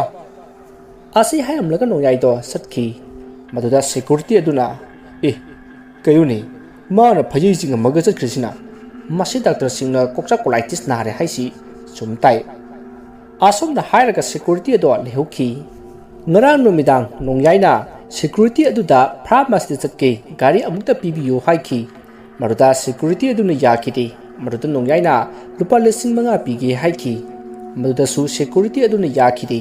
मरुद नोंगाइना 10,10 पीगे हाइखी मरुद सिक्योरिटी दुना गाड़ी अदो सुंपी पीरोई हारखी मरुद नोंगाइना अमुक्तदि पीबियु आई थवाय अमा थादोकपा चटकदौरिबनी हाइखी मरुद सिक्योरिटी अदुना आई नंबु ngaubro हाइतुना हंगलई मरुद नोंगाइना 10,10 पीरगे हाइरखी मरुद यादबदगी 30 पीगे हाइखी मरुदा सिक्योरिटी अदुना करिगी पुगदौरिबा गाड़ीनो हाइना हंगलखी मदुदा नोंगाइना वारी सिंधु लोइना लीरबदी मतम लेररोय अदुना असिबगे थवाय अमा थादोकपा चटकदौरिबनी हाइखी नोंगाइगी वादुदा सिक्योरिटी अदुना फरे अदुदी सेनदु हौजिक पीरो हाइखी अदुबु नोंगाइना युमदा चलुखिगे अदुगा पीगे हाइरमलगा गाड़ी अदु पुखिबनी असम तौदुना हौजिकति नोंगाइ मागी गाड़ी सेमलिबा वर्कशॉप अदुदा लाक्ले अदुगा गाड़ी अदु मागिने हाइबा प्रूफ पीरबा मतुंगदा महाक गाड़ी अदुगी असेमन पिरमलगा गाड़ी अदो थौदुना लाक्ले असुंदा महांगा लाकपदा मागे नाकोंगदा हाइरई हौजिकति आइना ताकपदगी गाड़ी सु इराइ लाइना फंगले अदुना नंग हौजिकति करमना मखोइगी मनाक्ता लेरिबा संप्रादो मांहनगदोरिबनो वाहंग अदु ताबदा नोंगाइना सोफिया आई वखल जामना खल्लिबनी ꯇꯧꯒꯗꯧꯔꯤꯕ ꯊꯕꯛ ꯑꯁꯤꯗꯤ ꯃꯈꯣꯏ ꯎꯍꯟꯗꯕꯤꯗ ꯇꯨꯃꯤꯟꯅ ꯇꯧꯕ ꯌꯥꯕ ꯊꯕꯛ ꯑꯃ ꯑꯣꯏꯔꯗꯧꯔꯤ ꯑꯗꯨꯅ ꯃꯈꯣꯏꯗ ꯇꯧꯁꯤꯟꯅꯔꯒ ꯂꯧ ꯑꯃ ꯁꯤꯖꯤꯟꯅꯗꯨꯅ ꯃꯈꯣꯏꯒꯤ ꯃꯈꯨꯠꯇꯒꯤ ꯆꯝꯄ꯭ꯔꯥꯗꯣ ꯃꯨꯟꯗꯨꯅ ꯂꯧꯒꯗꯧꯕꯅꯤ ꯅꯣꯡꯌꯥꯏꯒꯤ ꯋꯥꯗꯨꯗ ꯁꯣꯐꯤꯌꯥꯅ ꯑꯗꯣ ꯀꯔꯝꯅ ꯂꯧꯒꯗꯧꯔꯤꯕꯅꯣ ꯍꯥꯏꯅ ꯍꯪꯂꯛꯏ ꯃꯗꯨꯗ ꯅꯣꯡꯌꯥꯏꯅ ꯃꯗꯣ ꯑꯩ ꯍꯣꯔꯦꯟ ꯌꯨꯝꯗ ꯍꯥꯏꯔꯒꯦ ꯑꯁꯤ ꯍꯥꯏꯅꯗꯨꯅ ꯃꯈꯣꯏ ꯑꯅꯤ ꯌꯨꯝꯗ ꯂꯥꯛꯈꯤ ꯅꯨꯃꯤꯠ ꯑꯗꯨꯒꯤ ꯅꯨꯃꯤꯗꯥꯡꯅꯤ ꯁꯩꯇꯕꯥꯟꯒꯤ ꯀꯥꯡꯕꯨ ꯑꯗꯣ ꯃꯈꯣꯏꯒꯤ ꯀꯦꯝ ꯑꯗꯨꯗ ꯇꯨꯝꯗꯨꯅ ꯂꯩꯔꯤ ꯃꯈꯣꯏꯅ ꯇꯨꯝꯂꯤꯕ ꯀꯦꯝ ꯑꯗꯣ ꯃꯊꯛ ꯃꯈꯥꯅꯤ ꯃꯊꯛꯀꯤ ꯁꯔꯨꯛ ꯑꯗꯨꯗꯤ ꯁꯥꯕ ꯂꯣꯏꯁꯤꯟꯗ꯭ꯔꯤ ꯇꯥꯟꯖꯥ ꯑꯗꯨꯗ ꯅꯣꯡꯖꯥꯏꯅ ꯁꯩꯇꯕꯥꯟ ꯍꯥꯏꯗꯨꯅ ꯂꯥꯎꯗꯨꯅ ꯆꯦꯟꯁꯤꯜꯂꯛꯏ ꯅꯣꯡꯖꯥꯏꯒꯤ ꯈꯣꯟꯖꯦꯜꯗꯨ ꯇꯥꯕꯗ ꯁꯩꯇꯕꯥꯟ ꯑꯃꯗꯤ ꯃꯈꯣꯏꯒꯤ ꯀꯥꯡꯕꯨ ꯑꯗꯣ ꯐꯨꯛ ꯐꯨꯛ ꯍꯧꯒꯠꯅꯔꯛꯏ ꯑꯗꯨꯒ ꯊꯣꯡ ꯑꯗꯨ ꯍꯥꯡꯉꯒ ꯌꯦꯡꯉꯤ ꯃꯗꯨꯗ ꯅꯣꯡꯌꯥꯏꯅ ꯁꯩꯇꯕꯥꯟ ꯍꯥꯏꯗꯨꯅ ꯆꯦꯟꯁꯤꯜꯂꯛꯑꯒ ꯁꯩꯇꯕꯥꯟꯒꯤ ꯀꯥꯡꯕꯨ ꯑꯗꯨꯅ ꯂꯩꯔꯤꯕ ꯀꯦꯝ ꯑꯗꯨꯗ ꯆꯦꯟꯁꯤꯜꯂꯛꯏ ꯃꯁꯤꯗꯒꯤ ꯃꯈꯣꯏ ꯃꯌꯥꯝꯅ ꯊꯣꯡ ꯑꯗꯨ ꯂꯣꯟꯁꯤꯜꯂꯤ ꯑꯗꯨꯒ ꯅꯣꯡꯌꯥꯏꯗ ꯀꯩꯗꯧꯔꯒꯦ ꯀꯅꯥꯅ ꯇꯝꯅꯔꯛꯏꯅꯣ ꯍꯥꯏꯗꯨꯅ ꯍꯪꯉꯤ ꯃꯗꯨꯗ ꯅꯣꯡꯌꯥꯏꯅ ꯁꯩꯇꯕꯥꯟ ꯑꯩꯒꯤ ꯊꯋꯥꯏ ꯑꯃꯨꯛꯇ ꯀꯜꯂꯨ ꯁꯣꯐꯤꯌꯥꯒꯤ ꯊꯋꯥꯏꯅ ꯑꯩꯕꯨ ꯍꯥꯠꯅꯅꯕ ꯇꯥꯟꯅꯔꯛꯂꯦ ꯑꯩꯕꯨ ꯑꯃꯨꯛꯇ ꯀꯜꯂꯨ ꯍꯣꯏ ꯅꯣꯡꯌꯥꯏ ꯅꯪꯗꯤ ꯁꯤꯕꯅ ꯃꯇꯤꯛ ꯆꯥꯔꯕꯅꯤ ꯅꯪꯅ ꯀꯔꯤꯒꯤꯅꯣ ꯁꯣꯐꯤꯌꯥꯒꯤ ꯊꯋꯥꯏ ꯐꯥꯖꯤꯜꯂꯤꯕ ꯆꯐꯨ ꯑꯗꯨꯕꯨ ꯀꯔꯤꯒꯤ ꯂꯧꯊꯣꯛꯂꯤꯕꯅꯣ ꯁꯩꯇꯕꯥꯟ ꯑꯩꯅ ꯂꯧꯊꯣꯛꯂꯤꯕꯗꯣ ꯑꯩꯈꯣꯏ ꯃꯌꯥꯝꯒꯤ ꯐꯅꯅꯕꯅꯤ ꯁꯣꯝꯗꯗꯤ ꯂꯩꯀꯥꯏ ꯃꯤꯌꯥꯝꯅ ꯑꯩꯉꯣꯟꯗ ꯋꯥꯍꯪ ꯖꯥꯠ ꯍꯪꯉꯤ ꯑꯩꯁꯨ ꯈꯨꯝꯐꯝ ꯈꯪꯗ꯭ꯔꯦ ꯅꯣꯏꯗꯗꯤ ꯃꯥꯅ ꯀꯩꯁꯨ ꯇꯧꯔꯝꯃꯣꯏ ꯃꯔꯝꯗꯤ ꯅꯣꯏꯒꯤ ꯅꯃꯤꯡ ꯅꯊꯥꯗꯨ ꯍꯥꯞꯂꯒ ꯆꯐꯨ ꯑꯗꯨꯗ ꯐꯨꯝꯈꯤꯕꯅꯤꯅ ꯑꯗꯨꯕꯨ ꯑꯩꯗꯤ ꯃꯤꯡꯁꯨ ꯍꯥꯞꯍꯧꯗꯕꯅꯤꯅ ꯑꯩꯒꯤ ꯏꯅꯥꯛꯇ ꯂꯥꯛꯇꯨꯅ ꯇꯝꯅꯔꯦ ꯑꯗꯨꯗ ꯑꯩꯅ ꯑꯃꯥꯏꯕ ꯇꯥꯟꯅꯕꯗ ꯑꯃꯥꯏꯕ ꯆꯤꯇꯟꯖꯤꯠꯀꯤ ꯃꯅꯥꯛꯇ ꯊꯋꯥꯏ ꯑꯗꯣ ꯐꯥꯖꯤꯜꯂꯒ ꯂꯩꯔꯦ ꯑꯗꯨ ꯂꯧꯊꯣꯛꯎꯆꯣ ꯃꯗꯨ ꯐꯥꯖꯤꯟꯒꯗꯕ ꯅꯠꯇꯦ ꯃꯥꯡꯍꯟꯈꯤꯒꯗꯕꯅꯤ ꯃꯗꯨ ꯍꯥꯏꯕꯗꯒꯤ ꯑꯩꯅ ꯆꯐꯨ ꯑꯗꯣ ꯍꯨꯔꯥꯜꯂꯒ ꯑꯃꯥꯏꯕ ꯑꯃꯗ ꯄꯤꯈꯤꯕꯅꯤ ꯑꯗꯨꯕꯨ ꯑꯁꯣꯝꯗꯒꯤ ꯑꯃꯥꯏꯕ ꯆꯤꯇꯟꯖꯤꯠꯅ ꯆꯐꯨ ꯍꯨꯔꯥꯟꯈ꯭ꯔꯦ ꯈꯪꯕꯗꯒꯤ ꯆꯐꯨ ꯑꯗꯨꯗ ꯌꯥꯎꯔꯤꯕ ꯊꯋꯥꯏ ꯑꯗꯨꯅ ꯃꯥꯏꯕꯗꯣ ꯍꯥꯠꯈ꯭ꯔꯅꯤ ꯈꯪꯕꯗꯒꯤ ꯃꯥꯅ ꯆꯝꯄ꯭ꯔꯥꯗ ꯁꯣꯜꯂꯒ ꯊꯋꯥꯏ ꯑꯗꯨꯅ ꯍꯥꯠꯈꯤꯕꯗ ꯅꯨꯡꯉꯥꯏꯅꯅꯕ ꯊꯧꯔꯥꯡ ꯇꯧꯈ꯭ꯔꯦ ꯍꯥꯏꯔꯛꯏ ꯆꯝꯄ꯭ꯔꯥ ꯑꯗꯨꯗ ꯑꯩꯒꯤ ꯃꯤꯡ ꯏꯍꯥꯟ ꯍꯥꯟꯅ ꯄꯟꯈꯤ ꯍꯥꯏ ꯑꯗꯨꯅ ꯑꯩ ꯍꯥꯟꯅꯅꯕ ꯇꯥꯟꯅꯔꯛꯏꯕꯅꯤ ꯑꯗꯨꯅ ꯅꯈꯣꯏ ꯃꯌꯥꯝ ꯇꯥꯟꯅꯔꯒ ꯆꯝꯄ꯭ꯔꯥ ꯑꯗꯣ ꯊꯤꯃꯤꯟꯅꯁꯤ ꯆꯝꯄ꯭ꯔꯥ ꯑꯗꯣ ꯃꯥꯡꯍꯜꯂꯕ ꯃꯇꯨꯡꯗ ꯊꯋꯥꯏ ꯑꯗꯣ ꯃꯥꯡꯍꯟꯈꯤꯒꯦ ꯍꯥꯏꯗꯅ ꯑꯃꯥꯏꯕ ꯑꯃꯅ ꯍꯥꯏꯔꯛꯏ ꯑꯗꯨꯅ ꯆꯝꯄ꯭ꯔꯥ ꯑꯗꯣ ꯊꯤꯃꯤꯟꯅꯁꯤ ꯅꯠꯇ꯭ꯔꯕꯗꯤ ꯑꯩꯈꯣꯏ ꯂꯣꯏꯅ ꯁꯤꯔꯅꯤ ꯑꯁꯨꯝꯅ ꯍꯥꯏꯅꯔꯤꯉꯩ ꯍꯧꯖꯤꯛ ꯃꯈꯣꯏ ꯃꯌꯥꯝꯅ ꯂꯩꯔꯤꯕ ꯌꯨꯝ ꯑꯗꯨꯒꯤ ꯑꯀꯣꯏꯕꯗ ꯃꯤ ꯆꯦꯟꯕꯒꯤ ꯃꯈꯣꯜ ꯇꯥꯕ ꯍꯧꯔꯛꯈꯤ ꯑꯃꯗꯤ ꯁꯥꯕ ꯂꯣꯏꯗ꯭ꯔꯤꯕ ꯌꯨꯝ ꯑꯗꯨꯒꯤ ꯃꯊꯛ ꯊꯪꯕ ꯐ꯭ꯂꯣꯔ ꯑꯗꯨꯒꯤ ꯃꯊꯛꯇ ꯂꯩꯕ ꯎꯕꯥꯛ ꯃꯆꯥ ꯈꯔ ꯀꯅꯥꯒꯨꯝꯕ ꯑꯃꯅ ꯑꯃꯨꯛ ꯊꯥꯡꯒꯠ ꯑꯃꯨꯛ ꯊꯥꯗ ꯇꯧꯕꯒꯤ ꯃꯈꯣꯜ ꯇꯥꯈꯤ ꯃꯗꯨꯗ ꯅꯣꯡꯌꯥꯏꯅ ꯇꯨ ꯍꯧꯔꯛꯑꯦ ꯑꯩꯈꯣꯏ ꯃꯌꯥꯝ ꯌꯥꯝꯅ ꯊꯨꯅ ꯆꯝꯄ꯭ꯔꯥ ꯑꯗꯨ ꯊꯤꯔꯒ ꯃꯥꯡꯍꯟꯗꯕ ꯌꯥꯔꯔꯣꯏ ꯑꯁꯨꯝꯅ ꯅꯣꯡꯌꯥꯏꯅ ꯍꯥꯏꯖꯤꯜꯂꯛꯄ ꯑꯃꯗꯤ ꯇꯝꯅꯕ ꯀꯌꯥ ꯇꯧꯔꯛꯄꯗꯒꯤ ꯃꯈꯣꯏ ꯁꯩꯇꯕꯥꯟ ꯑꯃꯗꯤ ꯃꯥꯒꯤ ꯀꯥꯡꯕꯨ ꯑꯗꯨꯁꯨ ꯃꯃꯥꯡꯊꯛꯇ ꯃꯈꯣꯏ ꯀꯌꯥ ꯁꯤꯈꯤꯕꯒꯤ ꯀꯤꯗꯨꯅ ꯂꯩꯕꯒ ꯅꯣꯡꯌꯥꯏꯅ ꯍꯥꯏꯕꯒꯤ ꯃꯇꯨꯡ ꯏꯟꯅ ꯃꯈꯣꯏꯅ ꯆꯝꯄ꯭ꯔꯥ ꯑꯗꯨ ꯄꯨꯊꯣꯔꯛꯂꯒ ꯅꯤꯠꯈꯥꯏꯔꯝꯃꯤ ꯑꯁꯨꯝꯅ ꯍꯦꯛ ꯅꯤꯠꯈꯥꯏꯕꯒ ꯌꯨꯝ ꯑꯗꯨꯒꯤ ꯃꯊꯛ ꯊꯪꯕ ꯐ꯭ꯂꯣꯔ ꯑꯗꯨꯗ ꯅꯨꯄꯤ ꯑꯃ ꯌꯥꯝꯅ ꯀꯟꯅ ꯂꯥꯎꯔꯛꯈꯤ ꯃꯗꯨꯗ ꯅꯣꯡꯌꯥꯏꯅ ꯌꯦꯡꯉꯣ ꯅꯈꯣꯏꯅ ꯆꯝꯄ꯭ꯔꯥꯗꯨ ꯅꯤꯠꯈꯥꯏꯕꯗꯒꯤ ꯅꯥꯗꯨꯅ ꯂꯥꯎꯔꯤꯕꯁꯦ ꯌꯦꯡꯉꯨ ꯑꯗꯨꯗꯤ ꯑꯩ ꯆꯠꯂꯒꯦꯀꯣ ꯑꯁꯤ ꯍꯥꯏꯔꯝꯂꯒ ꯅꯣꯡꯌꯥꯏꯗꯣ ꯊꯣꯡ ꯑꯗꯨ ꯍꯥꯡꯉꯒ ꯀꯟꯅ ꯆꯦꯟꯈꯤ ꯃꯗꯨꯗ ꯁꯩꯇꯕꯥꯟꯒꯤ ꯀꯥꯡꯕꯨ ꯑꯗꯣ ꯏꯉꯛ ꯉꯛꯅ ꯌꯦꯡꯂꯒ ꯂꯩꯍꯧꯈꯤ ꯑꯗꯨꯒ ꯍꯥꯏꯅꯔꯛꯏ ꯀꯔꯤꯅꯣ ꯑꯩꯈꯣꯏꯅ ꯇꯧꯔꯤꯁꯤꯕꯣ ꯍꯥꯏꯗꯨꯅ ꯍꯪꯅꯔꯛꯏ ꯑꯁꯨꯝꯅ ꯍꯥꯏꯅꯔꯤꯉꯩ ꯁꯩꯇꯕꯥꯟꯒ ꯂꯦꯞꯃꯤꯟꯅꯔꯤꯕ ꯅꯨꯄꯥ ꯑꯗꯨꯅ ꯁꯣꯐꯤꯌꯥꯅꯤ ꯍꯥꯏꯔꯒ ꯃꯊꯛꯀꯤ ꯐ꯭ꯂꯣꯔ ꯑꯗꯨꯗ ꯃꯈꯨꯠ ꯊꯤꯜꯂꯤ ꯃꯗꯨꯗ ꯃꯌꯥꯝꯁꯨ ꯀꯗꯥꯏꯅꯣ ꯍꯥꯏꯗꯨꯅ ꯌꯦꯡꯉꯛꯏ ꯃꯇꯝ ꯑꯗꯨꯗ ꯀꯅꯥꯒꯨꯝꯕꯤ ꯑꯃ ꯃꯊꯛꯀꯤ ꯃꯩ ꯊꯥꯟꯗꯕ ꯐ꯭ꯂꯣꯔ ꯑꯗꯨꯗ ꯀꯥꯈꯠꯈꯤꯕ ꯑꯗꯨ ꯎꯈꯤ ꯃꯗꯨꯗ ꯃꯈꯣꯏ ꯃꯌꯥꯝꯅ ꯅꯣꯡꯌꯥꯏꯅ ꯃꯈꯣꯏꯗ ꯆꯂꯥꯛ ꯇꯧꯕꯅꯤ ꯍꯥꯏꯕ ꯑꯁꯦ ꯈꯪꯂꯛꯏ ꯃꯗꯨ ꯈꯪꯂꯛꯄꯗ ꯃꯈꯣꯏ ꯃꯌꯥꯝꯒꯤ ꯃꯔꯛꯇꯒꯤ ꯅꯨꯄꯥ ꯑꯃ ꯌꯥꯝꯅ ꯀꯟꯅ ꯅꯣꯛꯂꯛꯏ ꯃꯗꯨꯗ ꯃꯌꯥꯝꯗꯣ ꯏꯉꯛ ꯉꯛꯅ ꯃꯉꯣꯟꯗ ꯌꯦꯡꯉꯛꯏ ꯑꯗꯨꯒ ꯀꯩꯒꯤ ꯅꯣꯛꯏꯕꯅꯣ ꯍꯥꯏꯗꯨꯅ ꯍꯪꯉꯤ ꯃꯗꯨꯗ ꯅꯨꯄꯥ ꯑꯗꯨꯅ ꯈꯨꯝꯂꯛꯏ ꯑꯩꯈꯣꯏꯅ ꯉꯁꯤ ꯇꯧꯔꯤꯕꯁꯦ ꯁꯤꯔꯝꯗꯥꯏ ꯌꯧꯔꯕꯗꯤ ꯄꯪꯉꯤ ꯍꯥꯏꯕꯗꯨꯅꯤ ꯈꯟꯗꯨꯅ ꯌꯦꯡꯉꯨ ꯅꯣꯡꯌꯥꯏꯅ ꯑꯃꯥꯏꯕ ꯆꯤꯇꯟꯖꯤꯠꯀꯤ ꯃꯟꯇ꯭ꯔ ꯑꯗꯣ ꯄꯨꯔꯒ ꯆꯐꯨ ꯑꯗꯨ ꯂꯧꯊꯣꯛꯂꯦ ꯑꯗꯨꯕꯨ ꯊꯋꯥꯏ ꯑꯗꯨꯅ ꯇꯧꯒꯗꯣꯏꯁꯦ ꯑꯩꯈꯣꯏꯕꯨ ꯍꯥꯠꯄꯅꯤ ꯑꯗꯨꯕꯨ ꯑꯩꯈꯣꯏꯅ ꯆꯝꯄ꯭ꯔꯥ ꯑꯗꯣ ꯄꯥꯏꯕꯗꯒꯤ ꯁꯣꯐꯤꯌꯥꯒꯤ ꯊꯋꯥꯏ ꯑꯗꯨꯅ ꯁꯣꯛꯄ ꯉꯝꯗ꯭ꯔꯦ ꯑꯗꯨꯅ ꯅꯣꯡꯌꯥꯏ ꯂꯥꯛꯂꯒ ꯃꯃꯩ ꯃꯀꯣꯛ ꯁꯝꯅꯗꯕ ꯋꯥ ꯃꯌꯥꯝ ꯑꯃ ꯍꯥꯏꯔꯒ ꯑꯩꯈꯣꯏꯕꯨ ꯉꯥꯎꯍꯜꯂꯒ ꯆꯝꯄ꯭ꯔꯥꯗꯣ ꯍꯧꯖꯤꯛꯇꯤ ꯅꯦꯠꯈꯥꯏꯍꯟꯈ꯭ꯔꯦ ꯍꯧꯖꯤꯛꯇꯤ ꯑꯩꯈꯣꯏ ꯆꯦꯜꯂꯕꯁꯨ ꯍꯤꯡꯂꯔꯣꯏ ꯁꯤꯅꯕ ꯁꯦꯝ ꯁꯥꯔꯣ ꯑꯁꯤ ꯍꯥꯏꯔꯒ ꯅꯨꯄꯥ ꯑꯗꯨꯗꯤ ꯅꯣꯛꯏ ꯑꯗꯨꯒ ꯃꯅꯥꯛꯇ ꯂꯩꯔꯝꯕ ꯌꯣꯠ ꯃꯀꯛ ꯑꯃꯅ ꯃꯥꯒꯤ ꯃꯅꯥꯛꯇ ꯂꯩꯕ ꯅꯨꯄꯥ ꯑꯃꯒꯤ ꯃꯈꯧꯔꯤꯗ ꯊꯤꯟꯈꯤ ꯃꯗꯨꯗ ꯅꯨꯄꯥ ꯑꯗꯣ ꯏ ꯃꯌꯥꯝ ꯑꯃ ꯍꯩꯊꯗꯨꯅ ꯂꯩꯃꯥꯏꯗ ꯊꯔꯣ ꯑꯣꯟꯗꯨꯅ ꯂꯩꯈꯤ ꯃꯗꯨ ꯎꯕꯗ ꯃꯈꯣꯏ ꯃꯌꯥꯝꯗꯣ ꯀꯤꯕꯅ ꯂꯣꯏꯔꯦ ꯑꯗꯨꯕꯨ ꯃꯤ ꯍꯥꯠꯂꯤꯕ ꯅꯨꯄꯥ ꯑꯗꯨꯗꯤ ꯅꯣꯛꯄ ꯂꯦꯞꯄꯝꯗꯦ ꯑꯗꯨꯒ ꯁꯩꯇꯕꯥꯟꯅ ꯂꯩꯔꯤꯕ ꯑꯗꯨꯗ ꯑꯁꯨꯝ ꯆꯪꯁꯤꯜꯂꯛꯂꯒ ꯃꯥꯅ ꯄꯥꯏꯔꯕ ꯌꯨꯆꯩ ꯑꯗꯨꯅ ꯊꯤꯟꯅꯅꯕ ꯍꯣꯠꯅꯔꯛꯏ ꯅꯨꯄꯥ ꯑꯗꯨꯒꯤ ꯃꯑꯣꯡ ꯑꯗꯨꯗ ꯁꯩꯇꯕꯥꯟꯅ ꯅꯣꯡꯃꯩ ꯑꯃ ꯄꯨꯊꯣꯔꯛꯂꯒ ꯅꯨꯄꯥ ꯑꯗꯨꯗ ꯀꯥꯞꯁꯤꯟꯈꯤ ꯃꯁꯤꯗꯒꯤ ꯍꯧꯖꯤꯛ ꯃꯈꯣꯏ ꯃꯌꯥꯝꯕꯨ ꯍꯥꯠꯅꯅꯕ ꯇꯧꯔꯝꯕ ꯅꯨꯄꯥ ꯑꯗꯣ ꯁꯤꯗꯨꯅ ꯂꯩꯃꯥꯏꯗ ꯇꯥꯔꯤ ꯍꯧꯖꯤꯛ ꯂꯩꯔꯤꯕ ꯃꯈꯣꯏ ꯃꯉꯥꯒꯤ ꯃꯅꯨꯡꯗ ꯑꯅꯤ ꯁꯤꯈ꯭ꯔꯕꯅꯤꯅ ꯃꯈꯣꯏ ꯑꯍꯨꯝ ꯈꯛꯇꯃꯛ ꯉꯥꯏꯍꯧꯔꯤ ꯃꯁꯤꯗꯒꯤ ꯁꯩꯇꯕꯥꯟꯅ ꯍꯧꯖꯤꯛꯃꯛ ꯑꯣꯖꯥ ꯑꯃꯥꯏꯕ ꯆꯤꯇꯟꯖꯤꯠꯀꯤ ꯃꯅꯥꯛꯇ ꯆꯠꯅꯅꯕ ꯇꯧꯁꯤ ꯍꯥꯏꯗꯨꯅ ꯌꯨꯝ ꯑꯗꯨꯗꯒꯤ ꯊꯣꯛꯅꯅꯕ ꯍꯣꯠꯅꯔꯛꯏ ꯃꯇꯝ ꯑꯗꯨꯗ ꯌꯨꯝ ꯑꯗꯨꯒꯤ ꯊꯣꯡ ꯑꯗꯣ ꯃꯁꯥ ꯃꯇꯣꯝꯇ ꯒꯝ ꯂꯥꯎꯅ ꯊꯤꯡꯖꯤꯜꯂꯛꯏ ꯑꯗꯨꯒ ꯌꯨꯝ ꯑꯗꯨꯗ ꯊꯥꯜꯂꯝꯕ ꯃꯩ ꯑꯗꯣ ꯃꯨꯠꯈ꯭ꯔꯦ ꯃꯩ ꯑꯗꯨꯅ ꯍꯦꯛ ꯃꯨꯠꯈꯤꯕꯗ ꯃꯈꯣꯏ ꯃꯌꯥꯝ ꯑꯃꯒ ꯀꯧꯅꯗꯨꯅ ꯂꯥꯝꯅꯩ ꯃꯁꯤꯗꯒꯤ ꯃꯥꯒꯤ ꯐꯣꯟ ꯂꯧꯊꯣꯛꯅꯗꯨꯅ ꯐ꯭ꯂꯥꯛꯁ ꯀꯥꯞꯂꯒ ꯌꯦꯡꯅꯔꯛꯄꯗ ꯃꯈꯣꯏ ꯑꯍꯨꯝꯒꯤ ꯃꯃꯥꯡꯗ ꯁꯣꯐꯤꯌꯥꯗꯣ ꯃꯃꯥꯏ ꯑꯗꯨꯅ ꯃꯈꯣꯏ ꯑꯍꯨꯝꯗ ꯑꯣꯟꯁꯤꯜꯂꯒ ꯐꯛꯂꯥꯡꯗ ꯅꯞꯂꯒ ꯂꯩꯔꯝꯃꯤ ꯃꯃꯥꯏ ꯑꯗꯣ ꯄꯨꯡꯄꯠ ꯄꯠꯂꯒ ꯈꯗꯥꯡ ꯑꯗꯨꯁꯨ ꯀꯤꯟꯊꯔꯒ ꯊꯔꯥꯛ ꯖꯥꯜꯂꯒ ꯂꯩꯔꯤ ꯃꯗꯨ ꯎꯕꯗ ꯃꯈꯣꯏ ꯑꯍꯨꯝꯗꯣ ꯃꯥꯅ ꯊꯣꯛꯄ ꯆꯦꯟꯅꯈ꯭ꯔꯦ ꯁꯩꯇꯕꯥꯟꯅ ꯌꯨꯝ ꯑꯗꯨꯒꯤ ꯃꯈꯥ ꯊꯪꯕ ꯀꯥꯔꯣꯝ ꯑꯃꯗ ꯆꯦꯟꯁꯤꯟꯈꯤ ꯑꯗꯨꯒ ꯅꯨꯄꯥ ꯑꯃꯅ ꯌꯨꯝ ꯑꯗꯨꯒꯤ ꯆꯥꯛꯁꯪꯂꯣꯝꯗ ꯆꯦꯟꯁꯤꯜꯂꯛꯏ ꯑꯗꯨꯒ ꯅꯨꯄꯥ ꯑꯃꯅ ꯌꯨꯝ ꯑꯗꯨꯒꯤ ꯐ꯭ꯂꯣꯔ ꯃꯊꯛꯇ ꯀꯥꯈꯠꯈ꯭ꯔꯦ ꯑꯁꯣꯝꯅ ꯑꯍꯨꯝꯗꯣ ꯆꯥꯏꯊꯣꯛꯅꯔꯒ ꯂꯩꯅꯈꯤ ꯃꯇꯝ ꯑꯗꯨꯗ ꯌꯨꯝ ꯑꯗꯨꯒꯤ ꯃꯅꯨꯡꯗ ꯅꯨꯄꯤ ꯑꯃꯅ ꯌꯥꯝꯅ ꯀꯟꯅ ꯆꯩꯅꯥ ꯐꯪꯕꯒꯤ ꯂꯥꯎꯕ ꯑꯃꯗꯤ ꯀꯟꯅ ꯀꯞꯄ ꯀꯌꯥ ꯇꯧꯔꯛꯈꯤ ꯈꯣꯟꯖꯦꯜ ꯑꯗꯨ ꯇꯥꯕꯗ ꯃꯈꯣꯏ ꯑꯍꯨꯝꯗꯤ ꯀꯤꯕꯅ ꯂꯣꯏꯔꯦ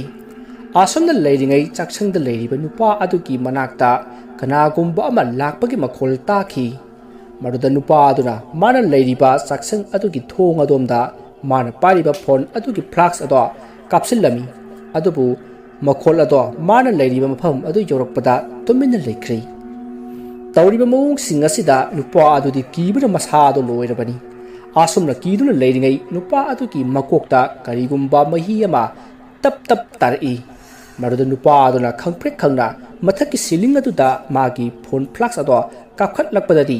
ꯁꯣꯐꯤꯌꯥꯗꯣ ꯃꯃꯥꯏ ꯑꯗꯨꯅ ꯂꯩꯃꯥꯏꯗ ꯑꯣꯟꯊꯔꯒ ꯃꯈꯣꯡ ꯃꯈꯨꯠ ꯑꯗꯨꯅ ꯃꯊꯛꯇ ꯑꯣꯟꯈꯠꯂꯒ ꯁꯤꯂꯤꯡ ꯑꯗꯨꯗ ꯅꯞꯂꯒ ꯃꯌꯥ ꯏꯍꯤ ꯍꯤꯒꯠꯂꯒ ꯃꯃꯤꯠ ꯑꯗꯣ ꯉꯧꯔꯣꯛ ꯉꯧꯅ ꯄꯥꯡꯂꯒ ꯅꯞꯂꯒ ꯂꯩꯔꯝꯂꯦ ꯃꯗꯨ ꯎꯕꯗ ꯅꯨꯄꯥ ꯑꯗꯨꯅ ꯌꯥꯝꯅ ꯀꯟꯅ ꯂꯥꯎꯈꯤ ꯑꯗꯨꯒ ꯃꯍꯥꯛ ꯂꯣꯡꯅ ꯇꯨꯈꯤ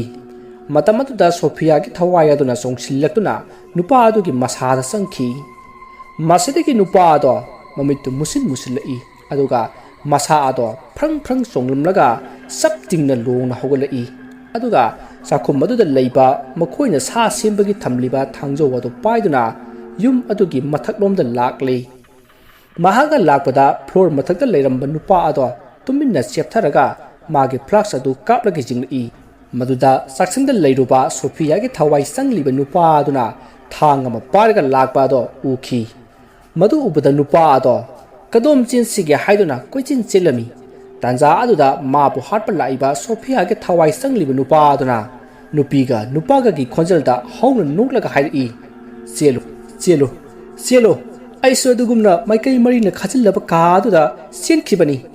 मतम अदुदना अइना चेनबा अदुगा ngasina नखोइना चेनबा आसी हाइरगा कन्ना कन्ना नुई मरुदा नुपा अदुना लाक्लिबा अदु महाकी ममानबा नति मानबा अदुदा सोफियागे थवाई संगले खंगबदगी सोफिया सोफिया अइखोइ लाले पुनमक्से सैतबान तौसी हाइबदगी तौखिबनी हारप तारबसु मावना हालो अइखोइदि करिमता खंगदि सोफिया नुपा अदुगी वादु ताबदा सोफियागे थवाई संगलिबा नुपा अदुना करी नखोइनना लेते हाइबा नमित अदुदा अइना इसिंग खजिक थक्के हाइबदा अइगे इमांगदा लेनरगा इसिंग थक्खिबा अइबुना पिथक्खिदबा नुपा अदु नंग नत्रा आसे यारमलगा सोफियागे थवाई संगलिबा नुपा अदो खोंगलै थुना संगसिलखि अदुगा का अदुदा लेरमलिबा नुपा अदुगी सयेंगदा सोफियागे थवाई संगलिबा नुपा अदुना पायरकलिबा थांग अदुना यांथरखि मदु नुपा अदो नादुना यामना कन्ना लाउखि असुमना नुपा अदुना लाउरकपा अदुदा सोफियागे थवाई संगलिबा नुपा अदुना माना पाइरिबा थांग अदुना अमुकसु लाउदुना लेरिबा नुपा अदुगी मख्यातका कोनना थांग अदुना फैना यानसिनखि मसिदगी नुपा अदो मयादगी इ मयाम मा हाइथदुना मफम अदु मक्तदा सिरे असुमना उराव थराव लाउनरिबा असि सैतबान सु तारिबनी अदुना महाक्सु ꯀꯤꯗꯨꯅ ꯃꯥꯒꯤ ꯅꯣꯡꯃꯩ ꯑꯗꯣ ꯈꯨꯠꯄꯥꯏ ꯆꯦꯠꯅ ꯄꯥꯏꯔꯒ ꯂꯩꯔꯤ ꯇꯥꯟꯖꯥ ꯑꯗꯨꯗ ꯃꯥꯅ ꯂꯩꯔꯤꯕ ꯀꯥ ꯑꯗꯨꯗ ꯃꯤ ꯑꯃ ꯌꯥꯝꯅ ꯌꯥꯡꯅ ꯍꯣꯕꯦ ꯍꯣꯕꯦ ꯆꯦꯟꯁꯤꯜꯂꯛꯏ ꯃꯗꯨꯗ ꯁꯩꯇꯥꯕꯥꯟꯅ ꯃꯥꯒꯤ ꯅꯣꯡꯃꯩ ꯑꯗꯣ ꯆꯦꯠꯅ ꯄꯥꯏꯔꯒ ꯀꯥ ꯑꯗꯨꯒꯤ ꯊꯣꯡ ꯑꯗꯨꯗ ꯑꯦꯝ ꯇꯧꯗꯨꯅ ꯂꯩꯔꯤ ꯃꯁꯤꯗꯒꯤ ꯏꯈꯪ ꯈꯪꯍꯧꯗꯅ ꯁꯣꯐꯤꯌꯥꯒꯤ ꯊꯋꯥꯏ ꯆꯪꯂꯝꯕ ꯅꯨꯄꯥ ꯑꯗꯣ ꯁꯣꯐꯤꯌꯥꯅ ꯃꯍꯥꯛꯀꯤ ꯃꯁꯥꯗꯒꯤ ꯊꯣꯛꯈꯤꯕꯗꯒꯤ ꯅꯨꯄꯥ ꯑꯗꯣ ꯑꯃꯨꯛ ꯒ꯭ꯌꯥꯟ ꯇꯥꯔꯛꯇꯨꯅ ꯁꯩꯇꯥꯕꯥꯟꯒꯤ ꯀꯥ ꯑꯗꯨꯗ ꯐ꯭ꯂꯥꯛꯁ ꯉꯥꯟꯕ ꯎꯕꯗꯒꯤ ꯆꯦꯟꯁꯤꯜꯂꯛꯂꯤꯕ ꯃꯇꯝꯅꯤ ꯑꯗꯨꯕꯨ ꯁꯩꯇꯥꯕꯥꯟꯅ ꯀꯔꯤꯃꯠꯇ ꯈꯟꯊꯗꯅ ꯃꯨꯟꯅꯁꯨ ꯌꯦꯡꯗꯅ ꯅꯨꯄꯥ ꯑꯗꯨꯅ ꯀꯥ ꯑꯗꯨꯗ ꯍꯦꯛ ꯆꯦꯟꯁꯤꯜꯂꯛꯄꯒ ꯁꯩꯇꯥꯕꯥꯟꯅ ꯃꯥꯒꯤ ꯅꯣꯡꯃꯩ ꯑꯗꯨꯅ ꯑꯅꯤꯔꯛ ꯀꯥꯞꯁꯤꯟꯈꯤ ꯌꯥꯝꯅ ꯅꯛꯅ ꯂꯩꯔꯒ ꯀꯥꯞꯈꯤꯕꯅ ꯃꯔꯨ ꯑꯃꯠꯇ ꯁꯣꯏꯈꯤꯗꯦ ꯑꯗꯨꯅ ꯆꯦꯟꯁꯤꯜꯂꯛꯂꯤꯕ ꯅꯨꯄꯥ ꯑꯗꯨꯒꯤ ꯊꯕꯥꯛꯇ ꯃꯔꯨ ꯑꯅꯤꯃꯛ ꯄꯥꯟꯈꯤ ꯃꯁꯤꯗꯒꯤ ꯅꯨꯄꯥ ꯑꯗꯣ ꯁꯤꯈꯤ नुपा अदु सिबदा सैतबान यामना नुंगाइरमदि मरमदि नुपा अदो मागी मखुरागी मसानी मसिदगी सैतबानना मागी नोंमै अदो युम मनुंग अदुदा पंकापता कापखि आसुना लैरिङैदा युम अदुगी मनुंगदा नुंयाइना सैतबान सैतबान हादुना कौरगा कोइथि थिरई मदु सैतबानदो यामना साउना माना लैरिबा का अदुदगी थोरई अदुगा नुंयाइदा नुंमैना नमलम्मी अदुगा नंगना खरक तौरगा अखोइबु सिननबा होनरिबा नत्रा हाइदुना नोंमै अदुना कामनबा तौबी नति नति नुपा अइना लाक्लिबसे अइना येंबा अमाइबदुना अखोइ थवाइ अदुदगी कनफिके अदुना नखोइ पुलप लाओ हाइदना ngairga lehori aduna ai nui kौबु लाइबने अदु मखोइ सिंगि कदाइ चखरबगे हाइदुना हंगलई मदुदा सैताबाना असेंग नंगना हादिबसिबो हाइदुना हंगी मदुदा नोंयाइना असेंग बने सैताबान हौजिक मदुगी मतम नत्रे नों ngadringai tohugadu bathabakni chalasi lao haiduna saitaban bu singduna poraklei maduda saitaban su hoi haiduna nungyai ki matungda inerakli masidagi makhoi ani nungyai ki bike ta tongduna laklei asana lakpada saitaban na nungyai da kaidano aikuna lakli basibo haiduna halai maduda nungyai na ai yaudo bai haiduna hairi aduga yangna thoroklaga Sophia na sikiba godown aduda porai Maroda सैताबाना नुयाई कइनो सिरी Sophia ना सिगिबा मफमदुनिने हादुना लाउरई मरुदा नुयाइना आइदि कमाइ खंदुनो अमाइबना ताक मफमदुदा लापगी वाने लाओ माइबदो मनुंग लेइबनी कुइरगुम से लाओ आसी हादुना सिंसिनबो होनरई मदुदा सैताबाना नुयाइदा नुयाई आई अदु खंगना पंगा मी नतिनी नंगना तोरिबसी आइबो सोफिया के लांगदा थुनुनबो नत्रो अदुरि नक्सु आइना लोसिनबा तारेदना आसी हारगा मागी नोंमै अदो सतुरक्लगा नोंयाइगी मकोकता नमी मरदु नोंयाइना सुमे सैतबान नंगना हाइबदो कानदे सैतबान मसिदी आइना तौफना आइना फंगबा अदुगा नंगना तौफना नंगना फंगबा नत्रने सोफिया नंगोंदा करीमदे तौबा ngamdri नंगोंदा सोकपा पाइबा थियंबा अमता ngamdri नंगी मिसिंगदी लोइना हाटख्रे अदुबु नंगोंददी पोसक अमा यावबदगी महागना सोकपा ngamdri पोसक अदो अतै करेसु नति नंगी नख्वांग द किजिबा जंत्रासिनी आसी हायरगा नोंयाइना सैताबान बु लाक्तुना इंथुरमी अदुगा मागी मख्वांग द किजिबा जंत्रा दो थदलगा कन्ना सेनख्रै मदुदो सैताबान सु फुक हौगलकलगा मागी नोंमै यदुना नोंयाइदा कापखि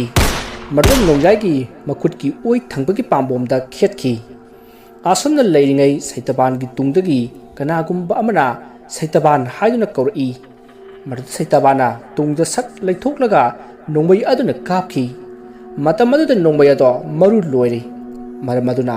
महागना अकोइबा अदुदा कोयेंग जिंगनिङै मागी मखोंगदा कनागुम्बा अमना पाइरक्लगा ममांगलोमदा खंचिंग चिंगी मदुदा सैताबानदो तुंगलोमदा भमलाउना तुखि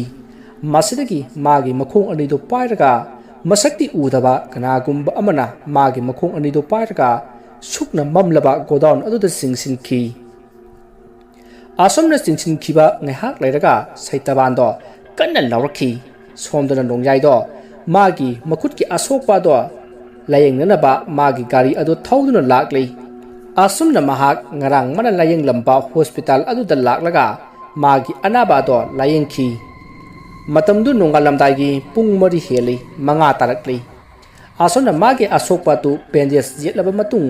mahak magi yumda channa ba thorakpada तुमथिन nganbi ka thingna मदुदा नोंयाइना ए तुमथिन nganbi natro haiduna hangi मदुदा तुमथिन nganbi na au mane नंग हाना खोइदा लांबा ꯒꯨꯟꯗꯥꯗꯨ ꯅꯠꯇ꯭ꯔꯣ ꯍꯥꯏꯗꯨꯅ ꯈꯨꯝꯂꯛꯏ ꯃꯗꯨꯗ ꯅꯣꯡꯌꯥꯏꯅ ꯑꯁ ꯌꯥꯝ ꯃꯑꯣꯡ ꯇꯥꯅꯕꯨ ꯈꯪꯕꯤꯔꯝꯅꯤꯅꯦ ꯀꯅꯥ ꯉꯝꯗ꯭ꯔꯒꯦ ꯍꯥꯏꯗꯨꯅ ꯍꯪꯉꯤ ꯃꯗꯨꯗ ꯇꯣꯝꯊꯤꯟ ꯉꯥꯟꯕꯤꯅ ꯏꯅꯦ ꯑꯃ ꯂꯥꯏꯍꯧ ꯇꯧꯕꯗꯒꯤ ꯄꯨꯈꯠꯂꯛꯄꯅꯤ ꯍꯥꯏꯗꯨꯅ ꯈꯨꯝꯂꯛꯏ ꯃꯗꯨꯗ ꯅꯣꯡꯌꯥꯏꯅ ꯐꯔꯦ ꯑꯗꯨꯗꯤ ꯑꯩꯁꯨ ꯆꯠꯂꯒꯦ ꯅꯣꯡꯃ ꯑꯃꯨꯛ ꯊꯦꯡꯅꯔꯁꯤ ꯍꯥꯏꯔꯒ ꯆꯠꯅꯅꯕ ꯇꯧꯏ ꯃꯗꯨꯗ ꯇꯣꯝꯊꯤꯟ ꯉꯥꯟꯕꯤꯅ ꯊꯦꯡꯅꯔꯒꯨꯝꯁꯦ ꯑꯩꯗꯤ ꯒꯨꯟꯗꯥꯒ ꯊꯦꯡꯅꯕ ꯌꯥꯝꯅ ꯀꯤꯖꯩ ꯍꯥꯏꯗꯨꯅ ꯈꯨꯝꯂꯛꯏ ꯃꯗꯨꯗ ꯅꯣꯡꯌꯥꯏꯅ ꯑꯣꯏ ꯊꯣꯛꯇꯧꯅꯨ ꯊꯦꯡꯅꯒꯗꯣꯔꯤꯕꯅꯤ ꯏꯕꯥꯅꯤꯒꯤ ꯋꯥꯔꯤꯗꯤ ꯅꯣꯏ ꯃꯅꯤꯡꯗꯒꯤ ꯍꯧꯈ꯭ꯔꯕꯅꯤ ꯑꯩ ꯆꯠꯂꯦꯍꯦ ꯑꯁꯤ ꯍꯥꯏꯔꯝꯂꯒ ꯅꯣꯡꯌꯥꯏꯗꯣ ꯆꯠꯈ꯭ꯔꯤ ꯃꯗꯨꯗ ꯇꯣꯝꯊꯤꯟ ꯉꯥꯟꯕꯤꯁꯨ ꯃꯣꯃꯣꯟ ꯅꯣꯛꯂꯒ ꯃꯅꯤꯒꯤ ꯃꯅꯥꯛꯇ ꯆꯪꯈꯤ ꯃꯁꯤꯒꯤ ꯃꯇꯨꯡ ꯅꯣꯡꯌꯥꯏꯗꯣ ꯃꯐꯝ ꯑꯃꯗ ꯂꯥꯛꯏ ꯑꯗꯨꯒ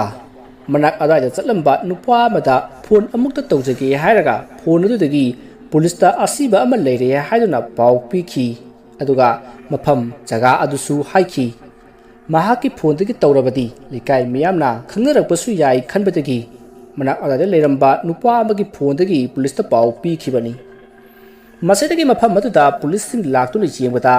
ꯂꯧꯕꯨꯛꯀꯤ ꯃꯇꯥꯏ ꯑꯃꯗ ꯂꯩꯕ ꯄꯨꯡꯁꯣꯡ ꯁꯣꯡꯖꯤꯜꯂꯕ ꯀꯦꯅꯦꯜ ꯑꯃꯗ ꯁꯣꯐꯤꯌꯥꯒꯤ ꯑꯁꯤꯕ ꯍꯛꯆꯥꯡ ꯑꯗꯣ ꯂꯩꯔꯝꯈꯤ ꯃꯁꯤꯗꯒꯤ ꯄꯨꯂꯤꯁꯅ ꯑꯁꯤꯕ ꯍꯛꯆꯥꯡ ꯑꯗꯣ ꯂꯧꯈꯠꯈꯤ ꯑꯗꯨꯒ ꯃꯈꯣꯏꯒꯤ ꯏꯃꯨꯡ ꯃꯅꯨꯡꯗ ꯅꯈꯣꯏꯒꯤ ꯅꯆꯥꯅꯨꯄꯤ ꯑꯃ ꯃꯥꯡꯈꯤ ꯍꯥꯏꯗꯨꯅ ꯐꯣꯇꯣ ꯑꯃꯒ ꯀꯣꯟꯅꯅ ꯔꯤꯄꯣꯔꯠ ꯇꯧꯔꯛꯈꯤꯕꯗꯨ ꯍꯧꯖꯤꯛ ꯐꯣꯇꯣ ꯑꯗꯨꯒ ꯃꯥꯟꯅꯕ ꯑꯃ ꯐꯪꯂꯦ ꯆꯨꯝꯕ꯭ꯔꯥ ꯌꯦꯡꯉꯨ ꯂꯥꯛꯑꯣ ꯍꯥꯏꯗꯨꯅ ꯄꯥꯎ ꯄꯤꯈꯤ ꯃꯁꯤꯗꯒꯤ ꯃꯈꯣꯏꯒꯤ ꯏꯃꯨꯡ ꯃꯅꯨꯡꯁꯤꯡ ꯂꯥꯛꯇꯨꯅ ꯌꯦꯡꯕꯗꯗꯤ ꯆꯨꯝꯃꯝꯕꯗꯒꯤ ꯌꯥꯝꯅ ꯀꯞꯅꯈꯤ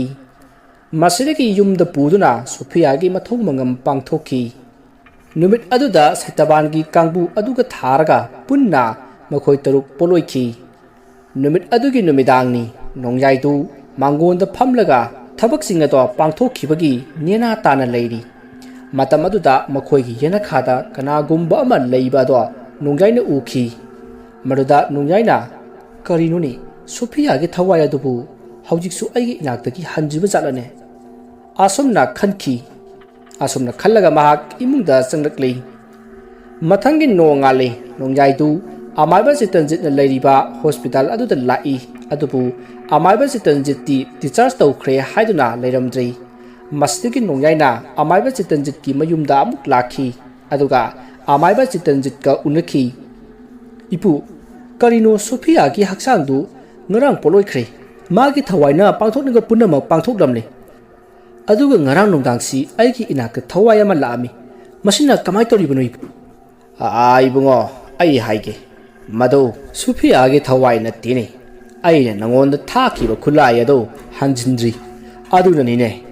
ꯐꯔꯦ ꯐꯔꯦ ꯍꯧꯖꯤꯛꯇꯤ ꯊꯕꯛ ꯂꯣꯏꯔꯕꯅꯤꯅ ꯍꯟꯖꯜꯂꯒꯦꯀꯣ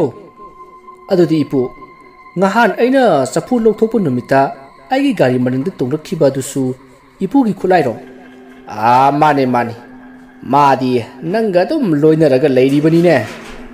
ꯍꯣꯏ ꯐꯔꯦ ꯏꯄꯨ ꯑꯗꯨꯗꯤ ꯉꯁꯤꯃꯛ ꯏꯄꯨꯒꯤ ꯈꯨꯠꯂꯥꯏꯗꯨ ꯂꯧꯊꯣꯛꯄꯤꯔꯣ ꯑꯁꯤ ꯍꯥꯏꯔꯝꯂꯒ ꯅꯣꯡꯌꯥꯏꯅ ꯑꯃꯥꯏꯕ ꯑꯗꯨꯗ ꯂꯨꯄꯥ 100 ꯄꯤꯔꯝꯃꯤ